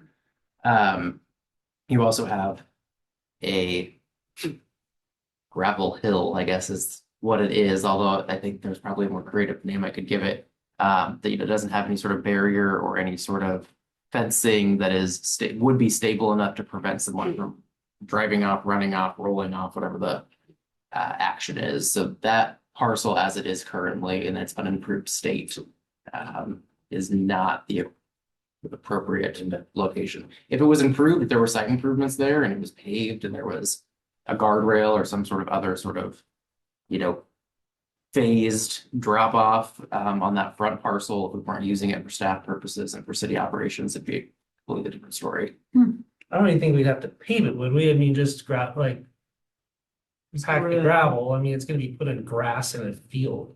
Like how's the gravel? I understand flattened out and all of that. I would like us to see us do something with that. I mean, and like I said, it just kind of sparked the mind of like, yeah, just a better location. I've always thought that was not the best location. But I think they also love the location because it is the draw from, right? That you're not from Meinig, right? That people that don't live here, that don't, like, you just see it as you're coming through town. And so I think the visibility is a definite plus for. Fair enough. The other, Church in La Bamba, where they could have a little more space. The old one. fair enough, yeah. The other thing I had is I hate to beat this dead horse, but I do have to bring it up because in the staff report, I noted that when it came to the traffic study stuff that you tried to capture everyone's questions. And looking at the stuff closer, it's actually inverse of what I thought it would be. But it did make me look at the site because I drive through it every day, and to be frank, I just don't pay attention, right? I just drive. But I would feel a lot more comfortable, I think, with specifically Bluff is my big hangout. If as I'm driving west, as I'm going through that intersection, it seems like that 40-mile-an-hour zone is right there. Yeah. And if I could sit there and define a speed trap, that would be it. And I realize, I understand that the line is the speed limit sign, but I don't think most people drive like that. And so an 11-mile-an-hour speed limit, I think, even myself, as I was driving through, you're going because you're accelerating to hit that 40 just on that natural And you're path. going downhill. And you're going downhill. Yeah. I want to be very, very cognizant that we aren't setting up a speed trap or the idea of that. And going the other way is what I always thought was kind of like you're coming from 40 and you're dropping down to 45 relatively quick. But when I got to really looking going the other way, I was like, holy cow, you're accelerating, you're as you're going through that intersection, you're focusing on that 40 miles.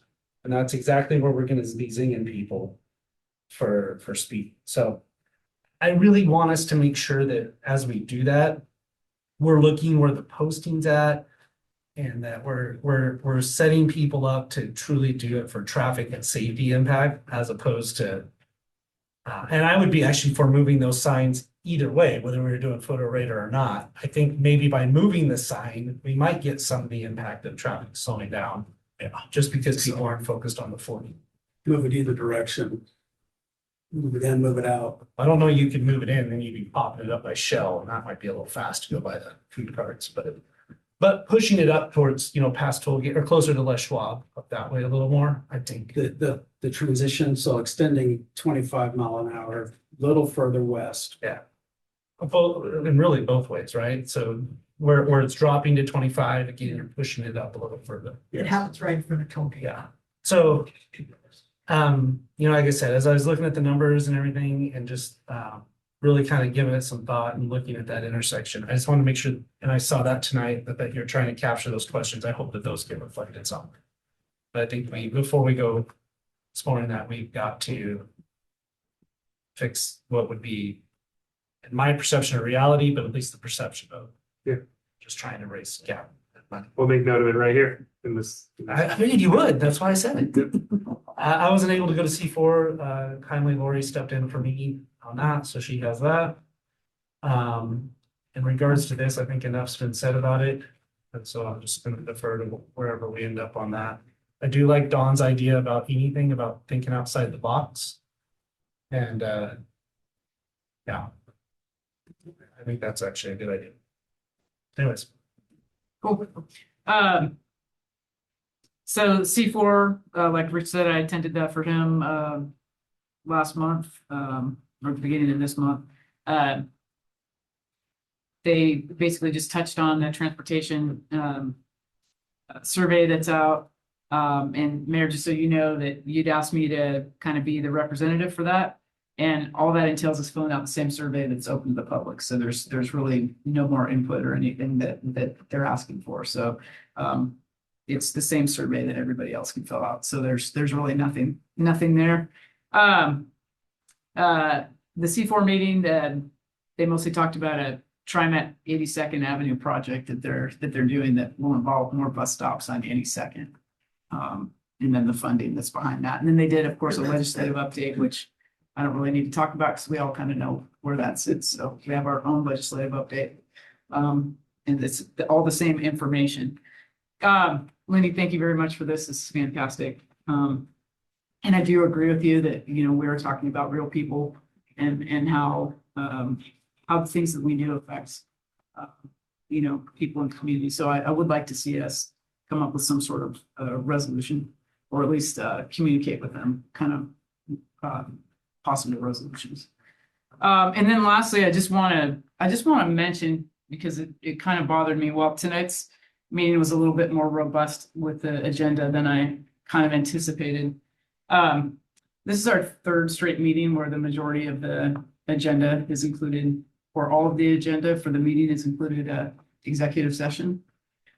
So I just want to make sure that we're not getting into a habit of not having transparent meetings with the public, and that we have things on the agenda so that we're present with the public and have things that they can be involved in. So having meetings that are just executive sessions are, in my mind, not they're doing just the opposite of that. So that's all I got. Can I add one thing before you're stuck there? In regards to the C4, the county's TSP, I mean, is there any projects? I was, when Lori was telling me this, that it's just filling out the survey.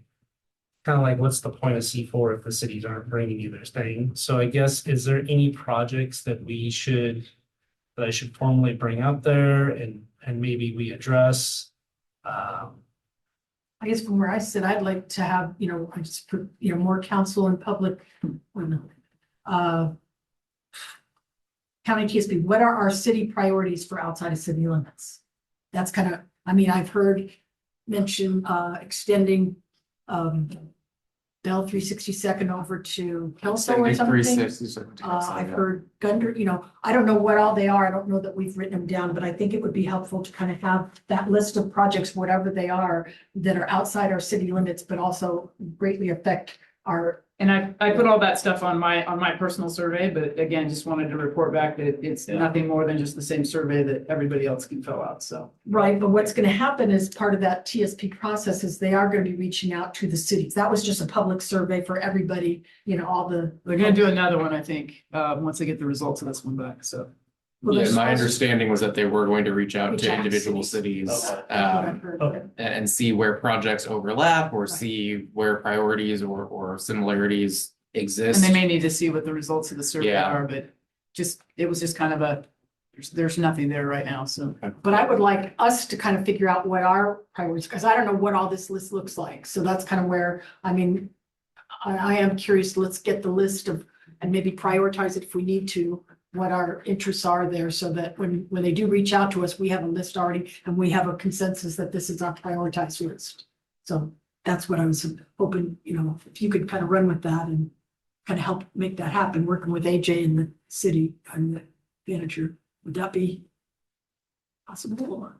Is there an avenue for that? I guess is what I'm curious about. If there's an interest in having a city sponsored list, for lack of a better term, we can work on getting an agenda item, like a work session item, once the county publishes these first round of survey results, and see where that all shakes out in terms of U7 and what you prioritize. There is I don't even know what the right word is, a liaison. Well, I was just reminded that so the county reached out at the staff level to invite a staff member to serve on a technical advisory committee. Right. So that's another avenue. Yeah. So we should, we could figure out who should be on that. Yeah. But I think we can wait until this first round of survey results come Yeah, I out assume and they just, said they were gonna do the first round of surveys, and then they were gonna there was gonna be another round of surveys after that. They didn't say what it was gonna entail, so and my assumption that sounded like quote me maybe the on end of this, March. is that if there's, only one person that said this is a priority, they're probably not advancing that, right? So they're probably taking, okay, we've got 30, 40, 50 respondents that this is an issue. Yeah. And now let's follow up on those and get a priority put together. So let me reach out to my contact at the county level and see kind of what next steps look like. But certainly we could have a work session to talk about priorities. Because one thing about it is it may not fit in this scenario, but if only one person, because it's not really super responding, let's face it, a lot of East County people aren't going to respond. They're not. Yep. They don't want to respond to the county. They don't think they hear them anyways, and I understand that. So I would hate to see our projects get pushed to the side because it doesn't rise to, you know, the metro area. We don't get enough, enough input. Where I do think if as a city, we're like, hey, look, these are These are. what right outside our town and these are important to us and this is why. I think that should be given as much, if not maybe a little more merit than just the individual surveys. So my hope is they're not screening out projects before they take city input is my point for you to share with feedback. That's a little bit of my concern. Yeah. Yeah. And I'm happy to bring that up at C4 too as well, a concern.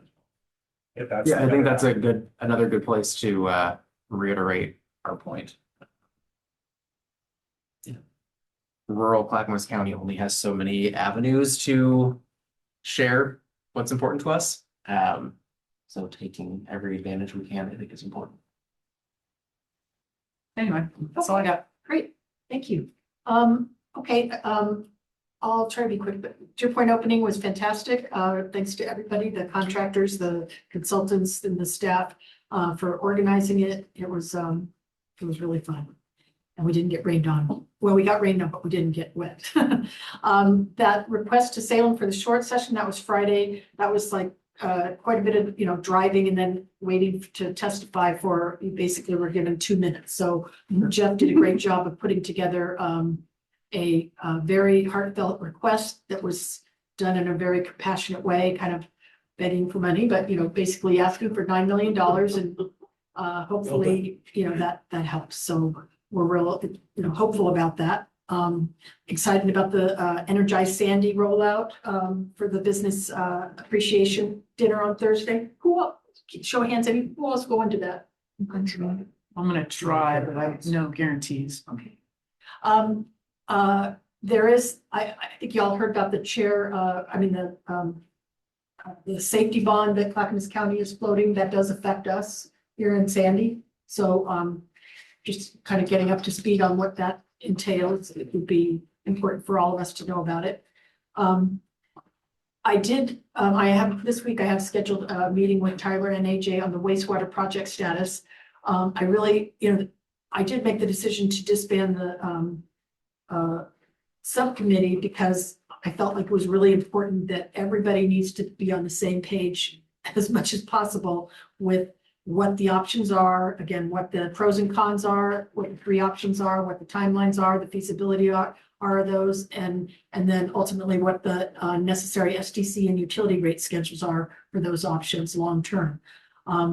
So I really encourage all of you to start meeting with them because we can't, you know, we can't do it as a subcommittee. And so it's going to be kind of, in the short term, it's going to be kind of one-on-one. And then once everybody kind of understands and is able to ask all those questions and all, then we'll have a meeting, you know, a general meeting to talk about it in session. But I did want everybody to kind of get an understanding of what's being proposed. I have concerns about that approach, given the serial meetings interpretation. If the conversation deviates from ask a question and get an answer that's consistent, you know, to, well, I think you should. I think we risk making AJ and others an intermediary. How's that any different than discussing something with Tyler? Right. I mean, we have the ability to talk to them and say whatever we want. I mean, not whatever we want, but you know, I mean, just, I'm not quite sure. I mean, we can ask questions, we can give opinions, we can, right, Josh? They should not be sharing with you all what they've heard from others of you. Correct, right. But if they don't do that, then I think even OGEC would agree. Okay. But that's not a serial meeting. Thank If you. you're just sharing your feedback with them and then they're making a decision about what to bring forward. Yeah, but my intent about all this is that we have, you know, let's all get up to speed where we need to be, and then let's have more transparency with public meetings to discuss all this. Let's, you know, get the draft plan done and rolled out and to us and to public and get engagement from everybody. So that's my goal, and hopefully that's. What is your point of meeting with them to get? What are you trying to get out of that? You're meeting with the 2 of them. You said that. Is there for a purpose or just? I'm asking everybody to meet with them. And you're meeting for them just to see what they're doing? I'm just asking. I'm going to You be asking. said you're meeting with AJ and the team this week. I'm going to be asking about what the what the options are, what the costs are. Costs went up, why did they go up? You know, what the timelines are for different options. I think this is great info and I think it should be in a work session. I think we all have those questions. This is my time, and so I appreciate, talk to Tyler if you have some concerns about it, but this is my time to kind of share what I'm doing. So I don't really want to be getting into one-on-one with you, Dawn, but yeah. Sorry, I just want to get through this because we still have an executive session to get through. Well, I brought this up before. I think we should have a work session on this. Again, my intent, if I have to say it again, I'll say it again to be clear. My intent is that you know a lot about all this stuff, probably more than most of us, because you've been on the subcommittee. These folks don't. So my ask from everybody, from me to all of you, is have those one-on-one sessions so that everybody can kind of get the same amount of information and have their questions answered, and then we will have a work session. That's what my plan Mayor, is. may I interject Go ahead. briefly? So we did something similar to this when we discontinued the drinking water, thank you, drinking water reinvestment program. That committee disbanded. We met one-on-one with council members that had questions just to make sure they were all up to speed on kind of what the committee had been talking about previously. We have a sort of full water project recap scheduled in work session form next council meeting, March 2nd. This is a similar sort of concept. We'll meet individually for those that want to meet, answer any specific questions you have, make sure that baseline understanding is there so we don't have a 4 or 5 hour work session covering every single aspect of every single task or component of the project. We want to make sure everyone kind of has that same baseline understanding going into that meeting. Yeah, that's. Thank you. I'm still pushing the data collection and political outreach on House Bill 2169 and hopefully, trying to speed up, what are our options to speed up studies, pursue consideration, that kind of thing, because all that's needs to probably move faster than it is. That's kind of the feedback we also got from Senator Drazen and some other folks. I did send out that summary on Facebook of our traffic studies to try to kind of get more public, input on things. And I would really appreciate it with all the input that we've had so far. I'm just filing all the responses we get and handing them over to Jeff.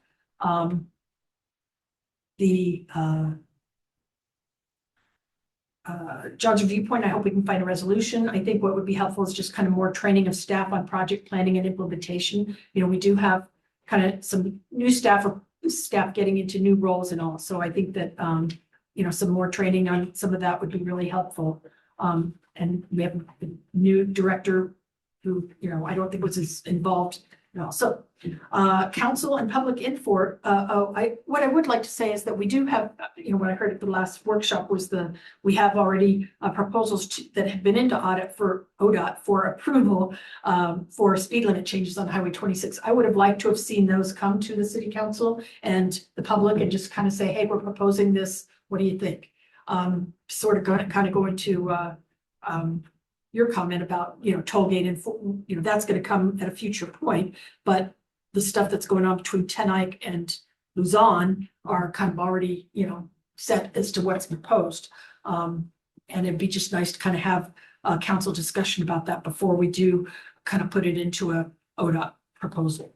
I am concerned that we, talking about I love the carnival, thrilled with that. The comments about location, I kind of agree. It kind of makes things even, crazier on summer weekends than they are already in that location at the farmer's market. But, perhaps in the future years, we have the ability to kind of consider other locations for it that are visible to meet their priorities, but also more workable. And to that point, I guess the having, what I see at the old pool at school site is that it looks like Sandy Net has kind of expanded. All their vehicles are now kind of up by Pleasant.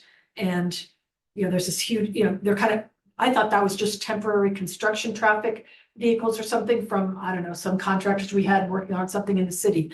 But it looks like that's kind of now their vehicle side, and it's like they're taking over the whole 3 acres or something. So I do still feel like we need to kind of make more progress on the Sandy Net move to the operations center, so that we have the ability to kind of, you know, what do we want to do with that site? And if that's, you know, fencing off part of it so that we can make it available for something like that, you know, we could kind of move towards that if that's where we want to go. And again, just that county TSP, having that, you know, not only the, like you said, Lori, what are the priorities and Rich for East County residents? What would they like to see? But also what is, you know, we like with the Gunderson Road thing, you know, and there's stuff with over there by Village Boulevard and Arletha Court that are, you know, those are things that kind of affect our ability, the edges of our growth boundary, the 362nd belt going to Kelso and the Gunderson Road going over to 362nd, I guess. Those are kind of long-term things. Nobody from the public's going to say that's a priority, but you know, and I doubt that the county's going to say, well, we're going to start building this road because they don't really have the money. But like even the stuff that happened on 362nd where they kind of, you know, they didn't put in a bike lane in or anything like that. And so given that that's one of our minor or major arterials, having more input over, you know, how that project got done would be helpful. So that's kind of why I think it's helpful to have